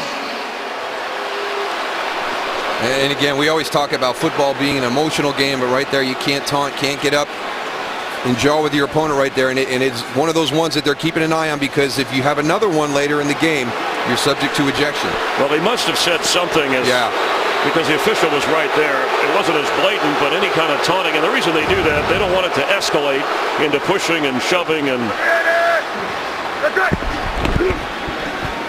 Wilson incomplete. That was a play that had nothing from the start. Graham was in the area, and McKissick also out ahead of him. No, we had Russell Wilson going a different direction on the ball handling, and we had offensive linemen going the different direction from where the play was going. So some mix-up on that play right there. We mentioned Atlanta leading 13-7. 36 seconds remain in the 3rd quarter of that game. Tampa Bay has gone in front of the Saints in the 4th quarter. Saints need a win to get the NFC South Division title. They're already in the playoffs along with Carolina. J.D. McKissick ran into a Cardinal. The blocking was up front, but Frosty Rucker was with his blocker and made the tackle. Now it's 3rd and 11, and they've yet to convert a 3rd down. Yeah, maybe overthinking it there a little bit. You bring in J.D. McKissick, who's more of that pass receiving running back as opposed to Thomas Rawls or Mike Davis, and trying to get your defense to get crossed up a little bit, but Arizona was ready for it.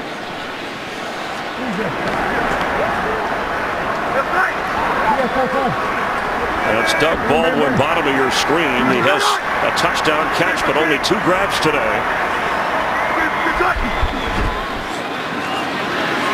The other way, incomplete. Tyler Lockett was there.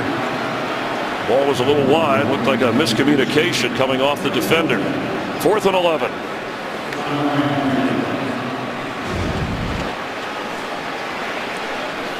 Tyler Lockett working the outside against Patrick Peterson. Well, the punters today have had trouble putting the ball inside the 20. They've been bouncing it into the end zone. Let's see if Ryan can make it difficult on the Cardinal offense in terms of field position. It's a high kick, fair catch called for, and he does drop it at the 11. And the Seahawks defense will be on the spot. 1:47 to go in the 3rd. Larry Fitzgerald with 8 catches in the game today.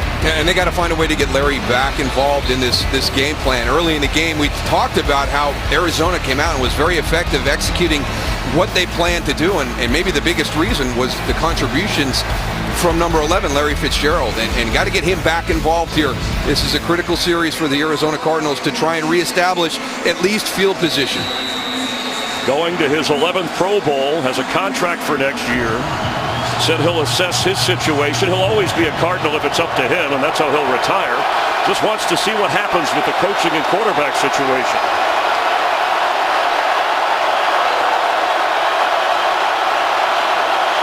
From the 11-yard line, Kerwin Williams, and a strong 1st down run.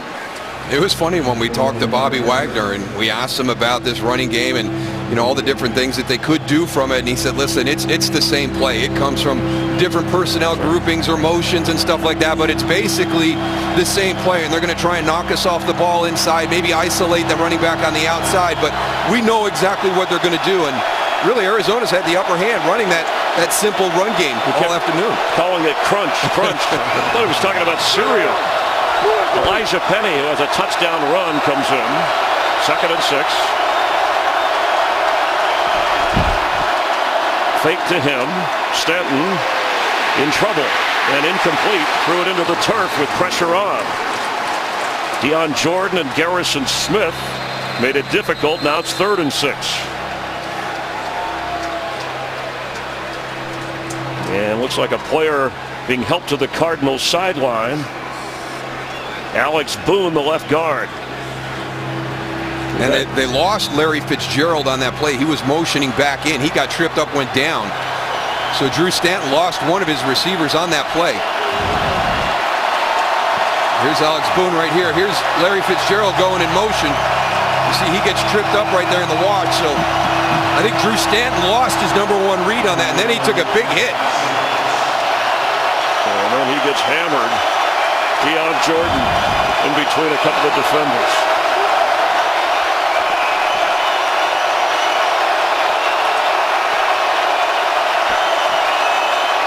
On 3rd and 6, Stanton's throw is incomplete for John Brown.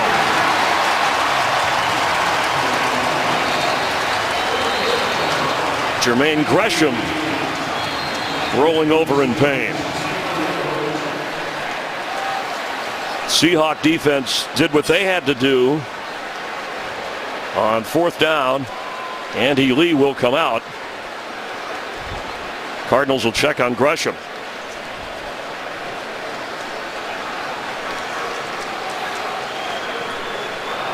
Jermaine Gresham, not just that tight end that works down the field, going towards the back. Hopefully that's just a cramp because he's reaching down towards that Achilles tendon area.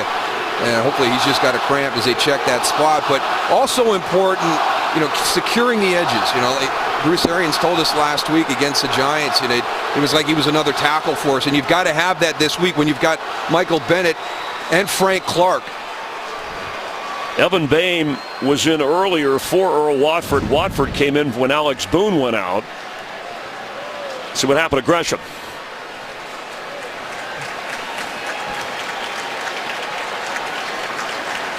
One of the things that always makes me nervous is when you've got kind of that non-contact where the player goes to the ground and he reached back for his Achilles tendon. I hope it's not an Achilles tendon injury, but it looks like that may have been the case. Tyler Lockett back to receive the punt of Andy Lee. 56 seconds remaining in the third quarter. A 9-point Cardinal lead, and they've led from the start. Good kick by Lee, pushing Lockett to the 30-yard line. Slips through a couple of Cardinals, gets up to the 38. And good field position for Russell Wilson. Fourth quarter in Atlanta. Falcons have added a field goal, and it's now a 16-7 Atlanta advantage. Last spot in the NFC. Atlanta wins, they get back in. Seattle hopes for a Falcon loss, they win, and work their way into the playoffs for the 6th straight year. Both coaches talking about the importance of field position every time these two teams play, so that decision to kick in. They executed, as you pointed out, a lot of those punts going into the end zone. The last time the Seahawks able to execute it properly. Now they've got a chance for their offense on a shorter field. We'll see what Russell Wilson can do with good field position here. McKissick thrown down at the 37-yard line. Kareem Martin and Carlos Dansby with terrific defense. And we've seen a lot of short tackling all day from these Cardinals. Russell Wilson, 23 regular season game-winning drives. He's had 4 in the postseason, but he's had a couple of those game-winning drives this year. And Jermaine Gresham headed to the Cardinal locker room.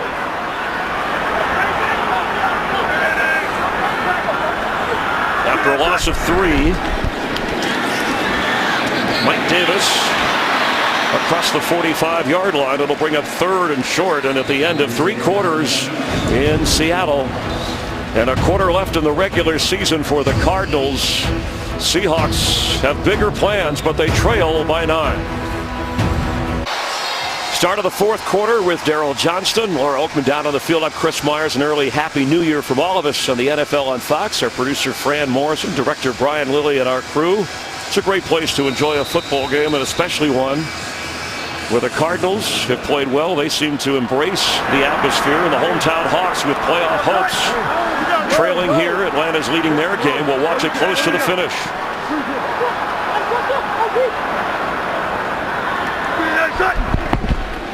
Wilson, 3rd down, tipped, and still caught for a 1st down by McKissick. Really nice job by J.D. McKissick staying with this. He's on the outside, split way out, going against Tyrann Mathieu, beats him to the inside. I didn't think it was going to get there. When it went up, I thought there was going to be an opportunity for an interception. Spotted at the 40 of Arizona.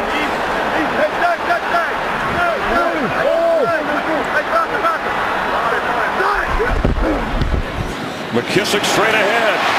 Down to the 32.5, 33 of the Cardinals. Second-year runner from Arkansas State. They've used Mike Davis, Thomas Rawls, and McKissick this afternoon. And they have bottled up Russell Wilson. No big-time scrambles for big gainers against this Cardinal defense. Now, they really have done a nice job in that situation. It's been one of their more effective plays, that scramble play, but not this afternoon against Arizona. That's right. McKissick fights to get near the 1st down, about a yard short at the 31.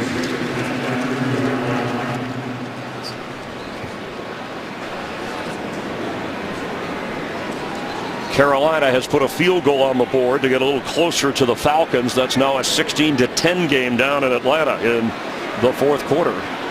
And the Saints have gone in front of Tampa Bay 24-20.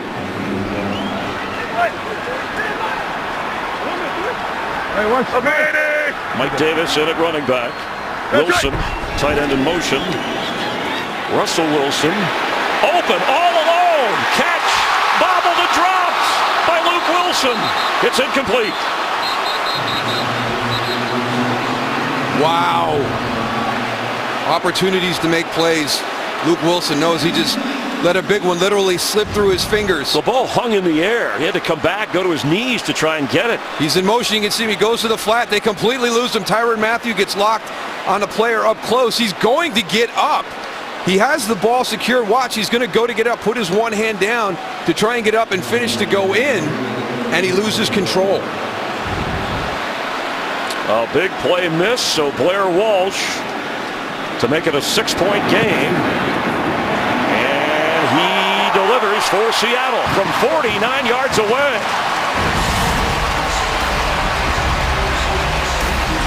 A missed touchdown opportunity, but the Seahawks get 3, and it's 23-17.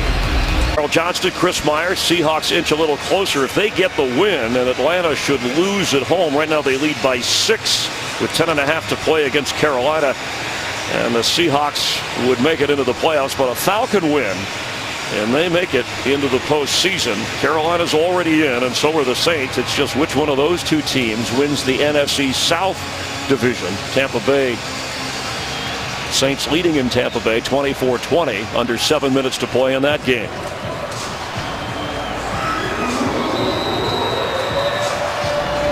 A 6-point difference, 13 minutes and a few seconds to go.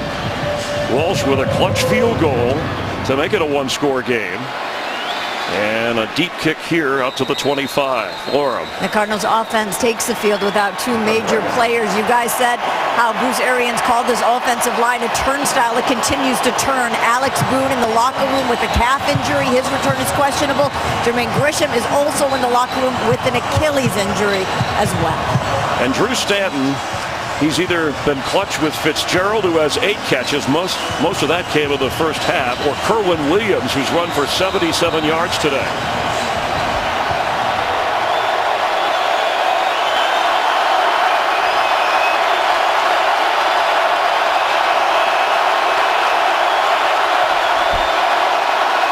Williams will lose yardage, and Bobby Wagner was all over him. This is the biggest difference here in the second half. The Seattle defense doing a much better job against the run. Here comes KJ right here. Here's Bobby Wagner here scraping to get the negative tackle for a loss. Great job finding his way through there. No way A.Q. Shipley is going to get up to him at the second level.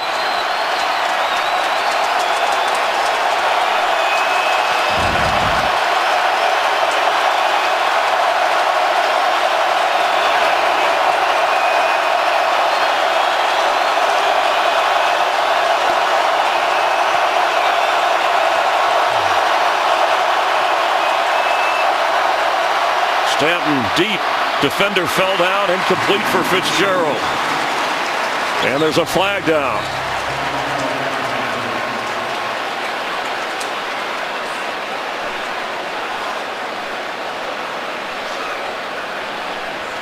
Personal foul, running the passer, number 55, defense.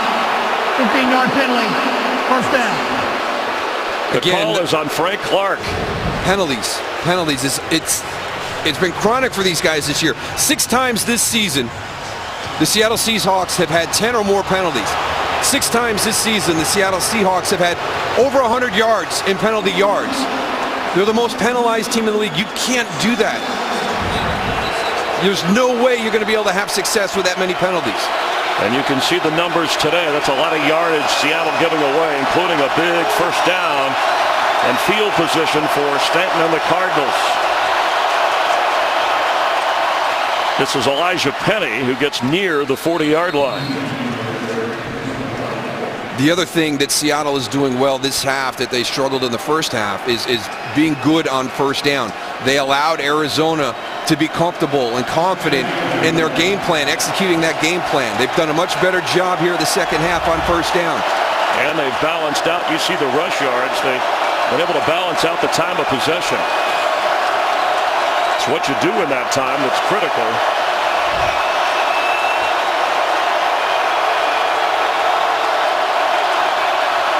Second down, 8. Stanton for Brown. That's Jerron Brown, incomplete. Coverage by Justin Coleman, tipped it away. Right now, when they've got some deeper routes, they don't have anything to control the coverage underneath. So just watch right here as Jerron Brown goes deep and Justin Coleman drops into coverage. There's nobody short to hold him there, so he can continue to drop and get in the throwing lane on the deeper route. 3rd and 8.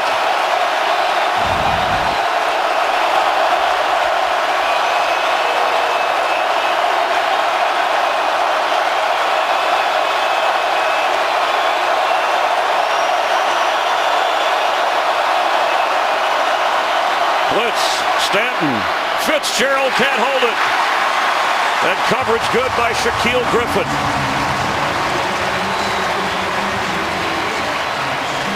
I tell you, Shaquille Griffin is playing a nice game this afternoon. That's tough right there. I don't care how old Larry Fitzgerald is.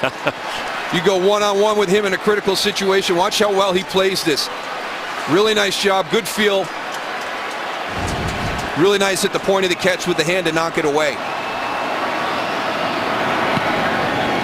Andy Lee bounces to Tyler Lockett. And Lockett goes up the middle of the field. Across the 40-yard line.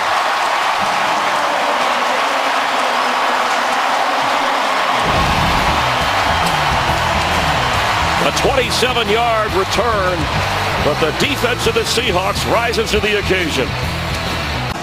Pete Carroll told us Friday at practice, I don't want to know about that score with it.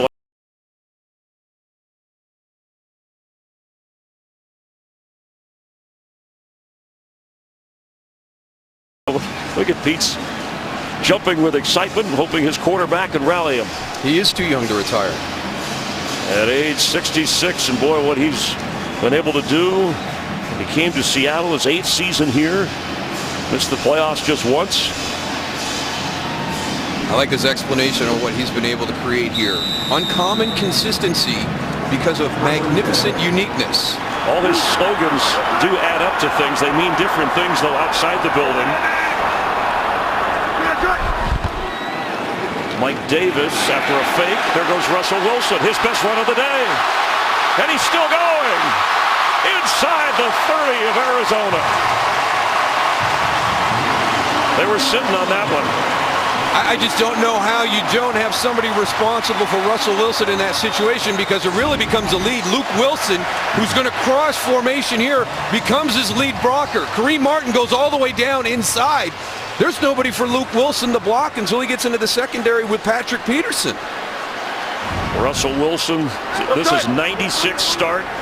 Started every possible game in his career. He's been to the playoffs every year. Doesn't want to miss this year. For the end zone for Baldwin, and he's got it! It's a touchdown, Seahawks!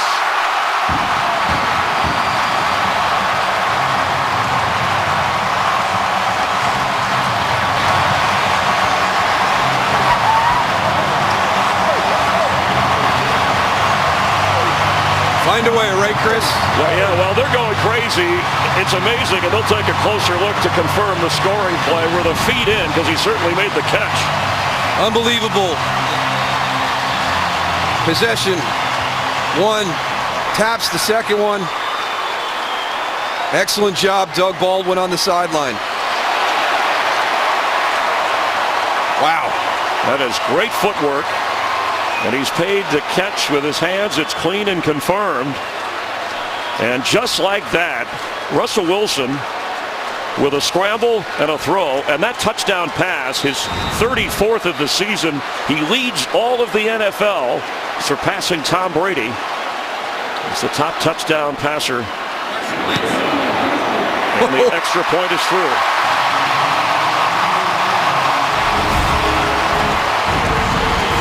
The Seahawks can sense it.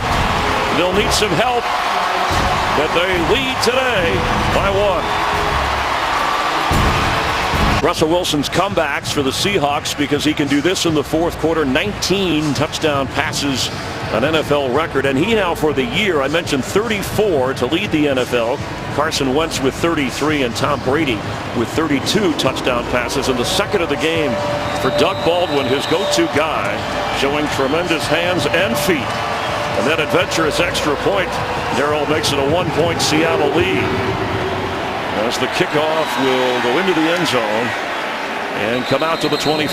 Oh, let's go back to the touchdown first. We showed you the great job with Doug Baldwin getting that right foot in and tapping it. But I want to compliment the officials on this. These are two great players on the outside, man-to-man. Doug Baldwin versus Patrick Peterson. Yeah, there's a little hand jockeying down the field, but they're both doing it. Great no call on that play right there. And then this could very easily be 23-23. Great job by John Ryan staying with that and getting it turned right at the last second for Blair Walsh.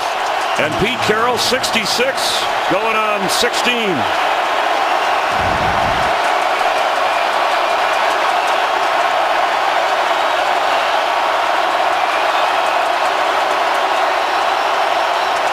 Kerwin Williams shoved backward. First lead of today for Seattle. Cardinals came out, built the lead, an early tie, and then they added to it. But the second half story against Bruce Arians and the Cardinals, big plays from Russell Wilson.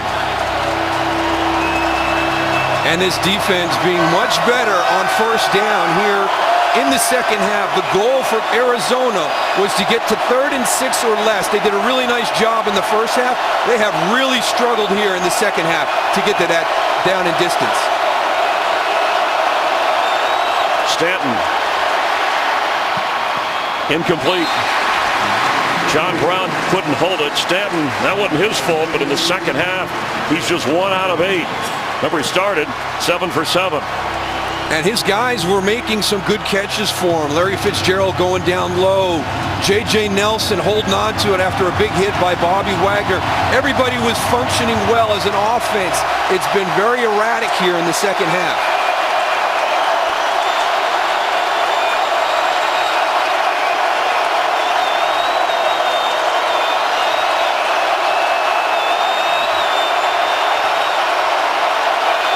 Blitz, 3rd and 9.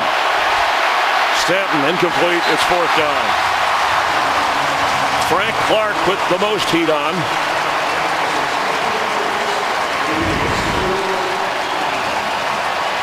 Frank Clark's at the bottom right here. He's going to work his way back to the inside and loop it. That's actually Deion Jordan. Frank Clark coming from the opposite side. Drew Stanton kind of scrambles into him. They got John Brown open, blown to coverage, but that's the pressure on your quarterback. Save the touchdown right there.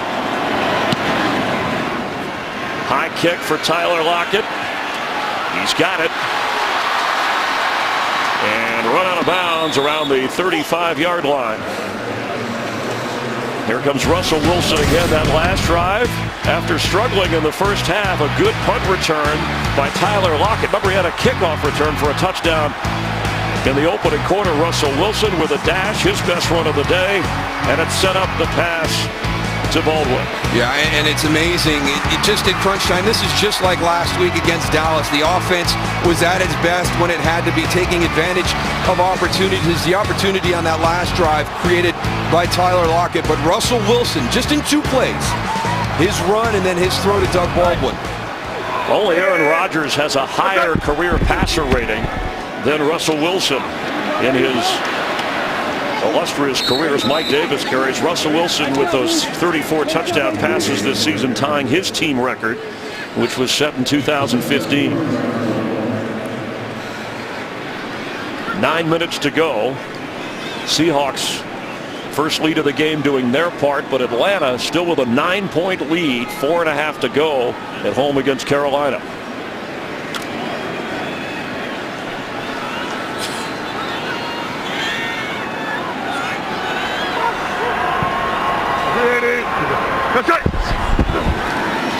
Mike Davis protecting the football, knocked backwards. 3 Cardinals got to him, led by Frosty Rucker. Yeah, that defensive line needs to reestablish itself. Arizona really controlled the line of scrimmage in that first half. Olsen Pierre, one of the names that we continually called in that first half, number 72 right there.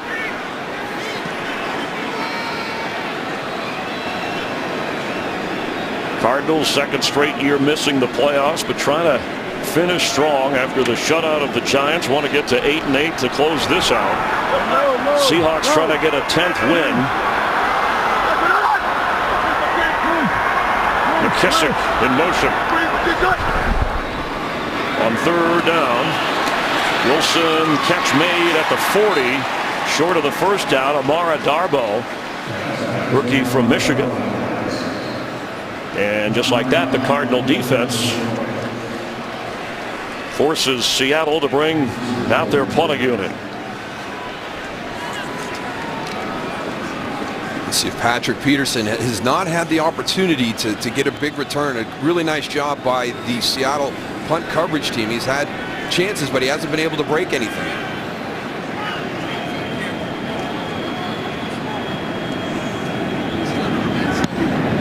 John Ryan with a strong kick.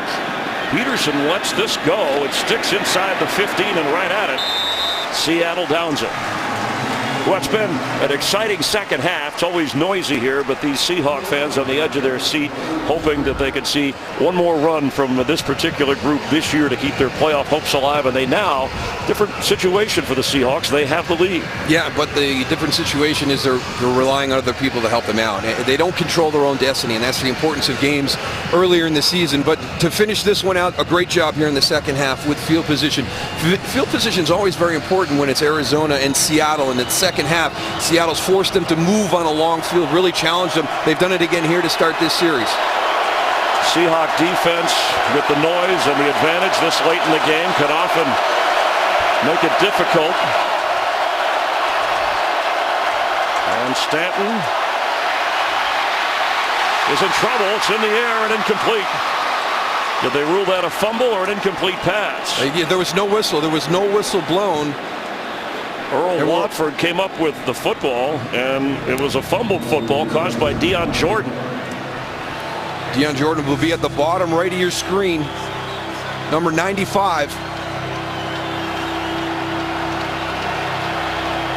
Definitely a fumble.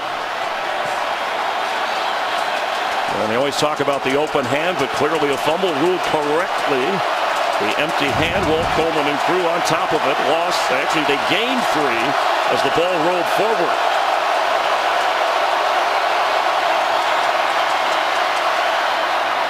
Almost intercepted.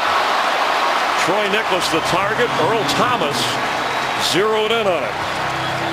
Let's get a game break with Carissa. Thanks, Chris. Not what Seahawks fans are going to want to see here. Panthers down 9 in the fourth. Cam Newton's intended pass for Greg Olsen is intercepted by Keanu Neal. Falcons still lead this one 19-10.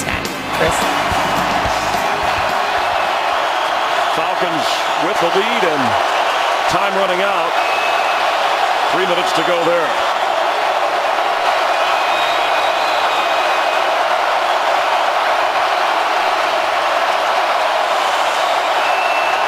Blitz.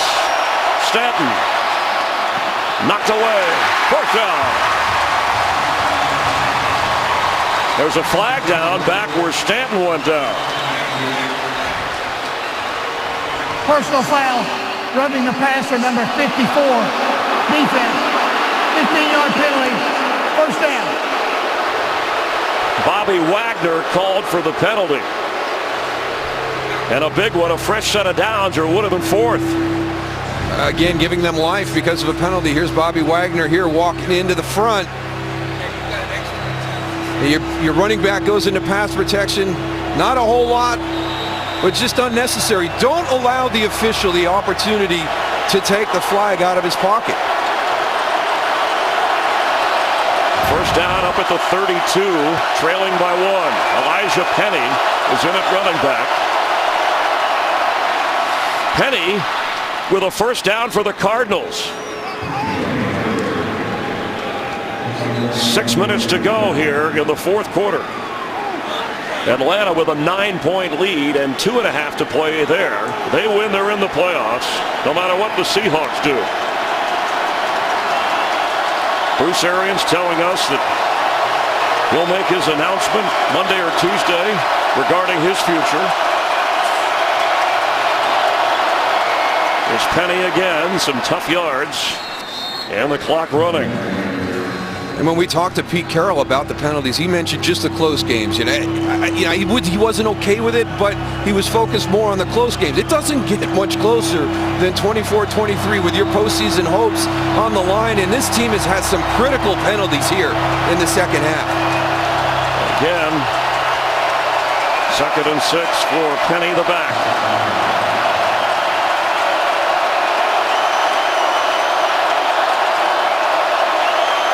He gets the ball, blocks in front, and crosses midfield. Under 5 minutes to go, and it's going to be 3rd down. Each team with 2 timeouts remaining. And now it's a 12-point Falcon lead. Under 2.5 to play. Saints have a 1-point lead over Tampa Bay with under 2 minutes to go. They win their game, they win the division. Seahawks just trying to win their 10th game of the year.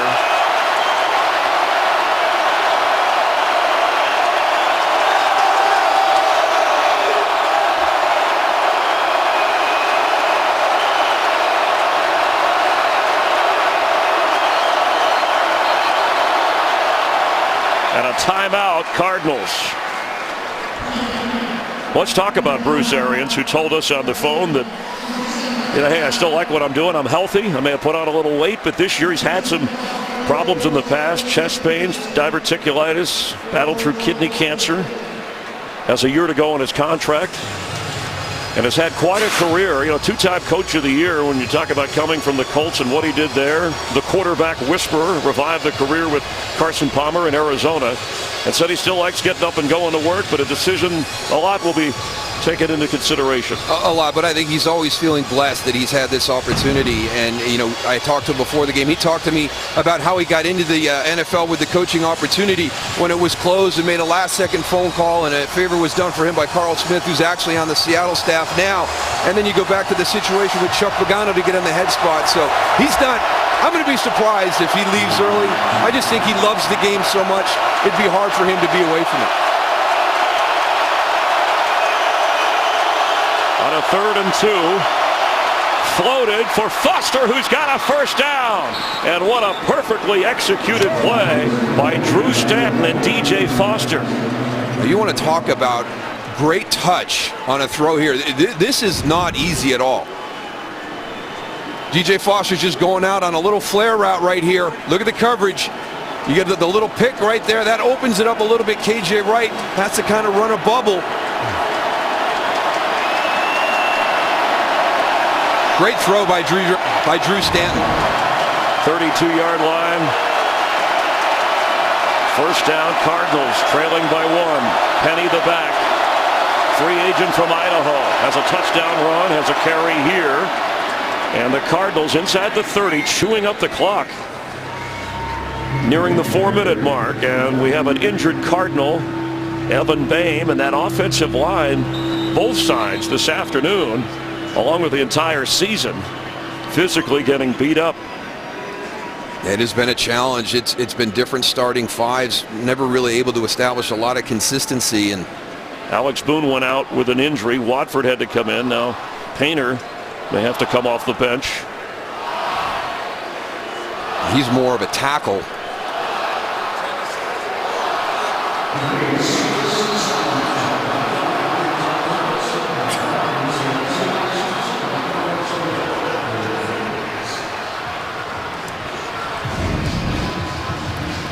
Evan Boehm right in the center of the screen, number 70. You can see him. Again, all those bodies there, and you can see here comes a Seattle player. Justin Coleman kind of rolls in low on him.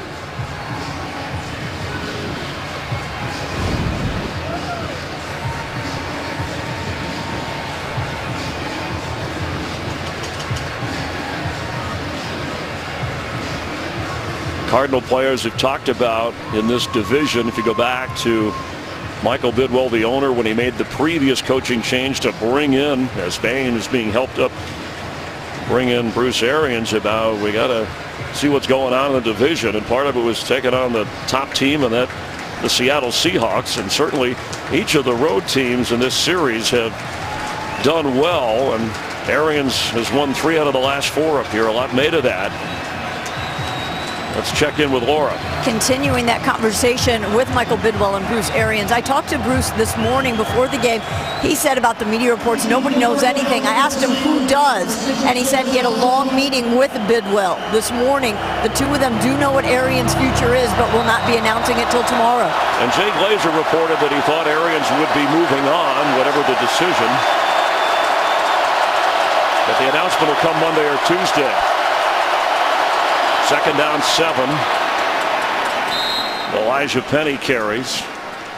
It's impressive that when the season started, Darryl, I mean, you're talking about your really third-string quarterback, second or third-string quarterback, your second or third-string running back, and multiple offensive line injuries, that the Cardinals can come up to Seattle, Seahawks with a playoff spot, at least hopes on the line, and go toe-to-toe with them. That shows you the desire, the respect that you have within the division. I love the fact that the NFL has moved as you get into the month of December. That's when a lot of your divisional games are happening, especially the last weekend of the season.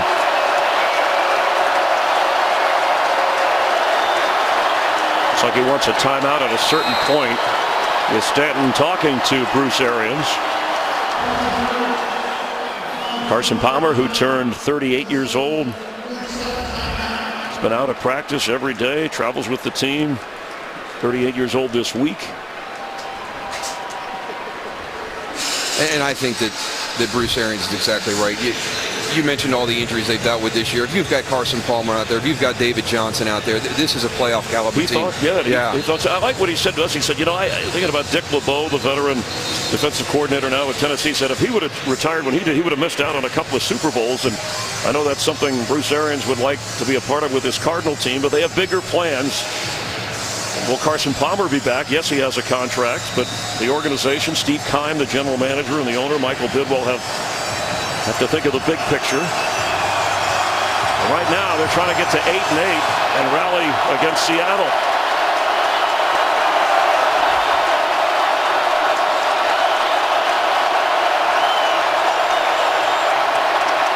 Handoff, Foster, but he won't get the first down. K.J. Wright making the tackle. Arizona used all of their timeouts. So Phil Dawson will come on to try and give them the lead with a field goal in the 40-something range. Looks like 42 the way they're positioning this. He's 3 for 3 today. Hit a 53-yarder, a 49 and a 46.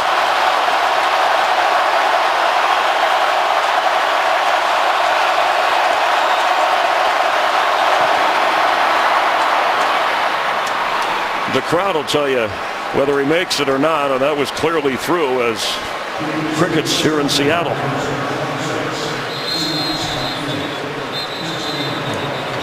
Real good job by somebody on the sideline, because with the injury to Evan Boehm, they were actually late getting their backup lineman Vincent Painter out onto the field, so won't have to make any adjustments there. And then Phil Dawson, again, we talked about it with the long field goal earlier this half. You can see Bruce Arians. It was one of the really good free agent pickups in the offseason to shore up a real issue that happened in 2016, getting a kicker who was reliable, that you could count on to win games, that could get you points when your drives stall.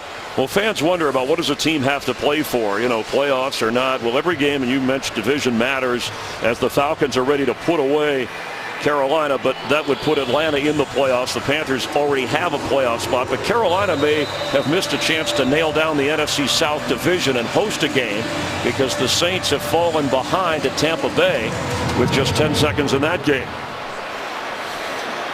A short kick that will bounce, and Lockett takes it on the bounce and brought down at the 25. A game break, Carissa.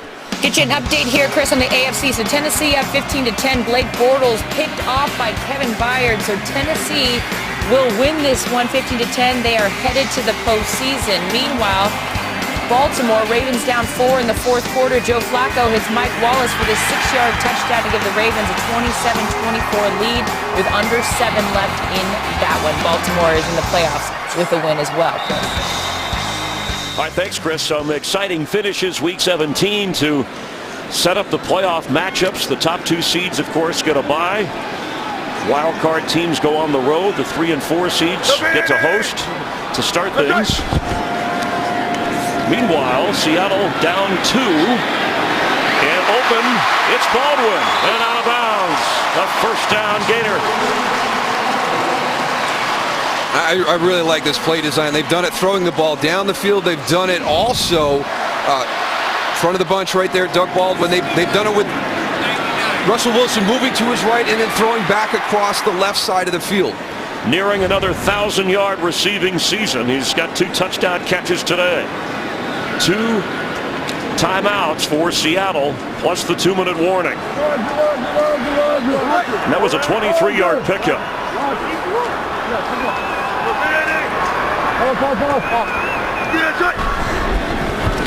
From the pocket, he dropped it. Paul Richardson was alone and had room to run up the middle of the field.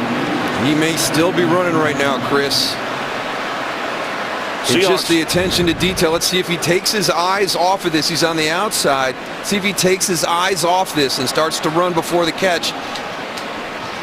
It looked like he looked it in, just got him on the back shoulder. Seahawks among the top 6 teams in dropped passes this year. That was good enough. Now 2nd and 10. It's Baldwin in motion.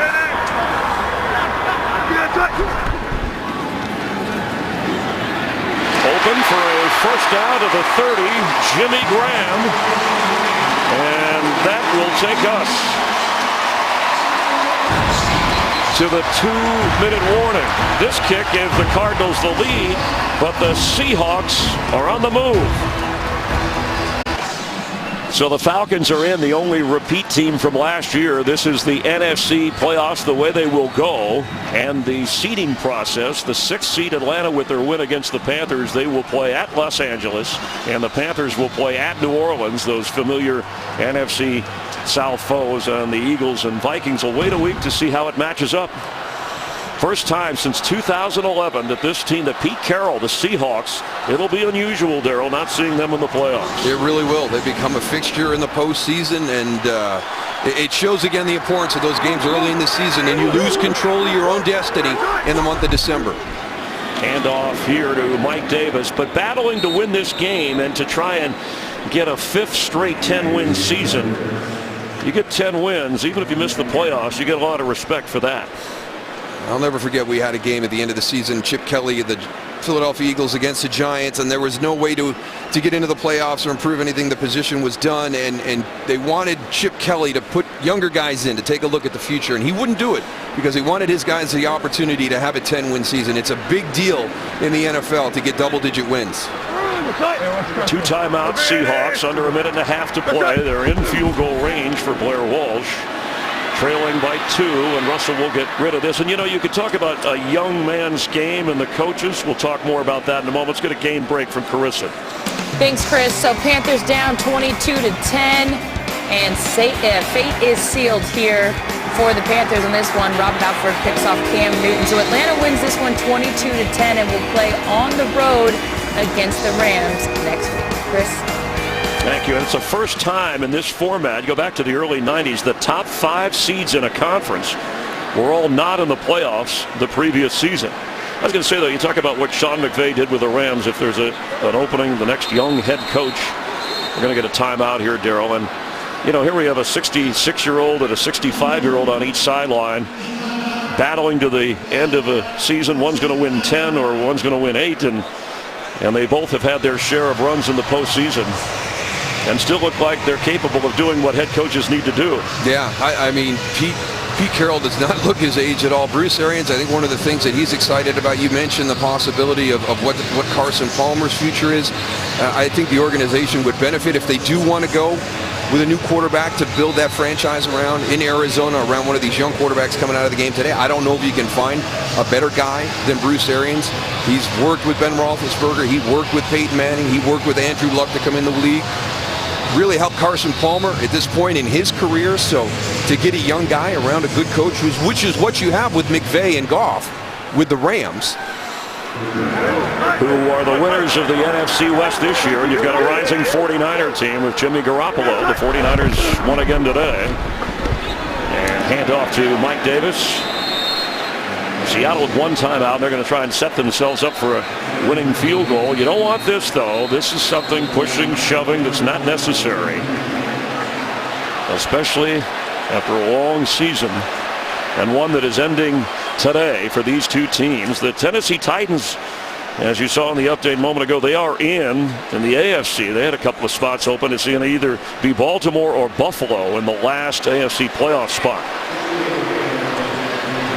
Clock running, and Blair Walsh to try and put the Seahawks ahead from 48. The kick is not good.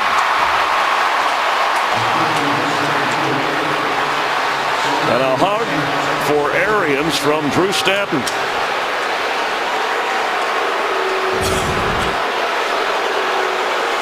Well, you showed the highlight earlier in the game, Chris, against the Atlanta Falcons, and it was a 52-yarder that came up short in that game that would have sent it to overtime with an opportunity to win. And that's been the reason why, if you look directly, that Seattle does not control their own destiny. Kind of ironic that we get to this point. Obviously, Atlanta's already going. It didn't matter. It wasn't. Well, it matters in terms, right, of these, and you see the excitement. The 10-win season. Yeah, and Bruce Arians getting to 8-8, and the frustration for Pete Carroll. I thought maybe they played that a little conservative towards the end in terms of getting in field goal range. I thought Russell Wilson, maybe the offense could have tried to get a little closer, knowing Blair Walsh's inconsistencies, and it cost him there. As the Cardinals will come into Seattle and win 4 out of their last 5, and Drew Stanton will get the win as the quarterback of the Arizona Cardinals, who get to 8-8. And Larry Fitzgerald, who said he's going to take off and visit Iceland and Norway, do some dog sledding, and then go on to the Olympics. We'll have some final thoughts from Seattle, where the Cardinals knock off the Seahawks to close out the regular season.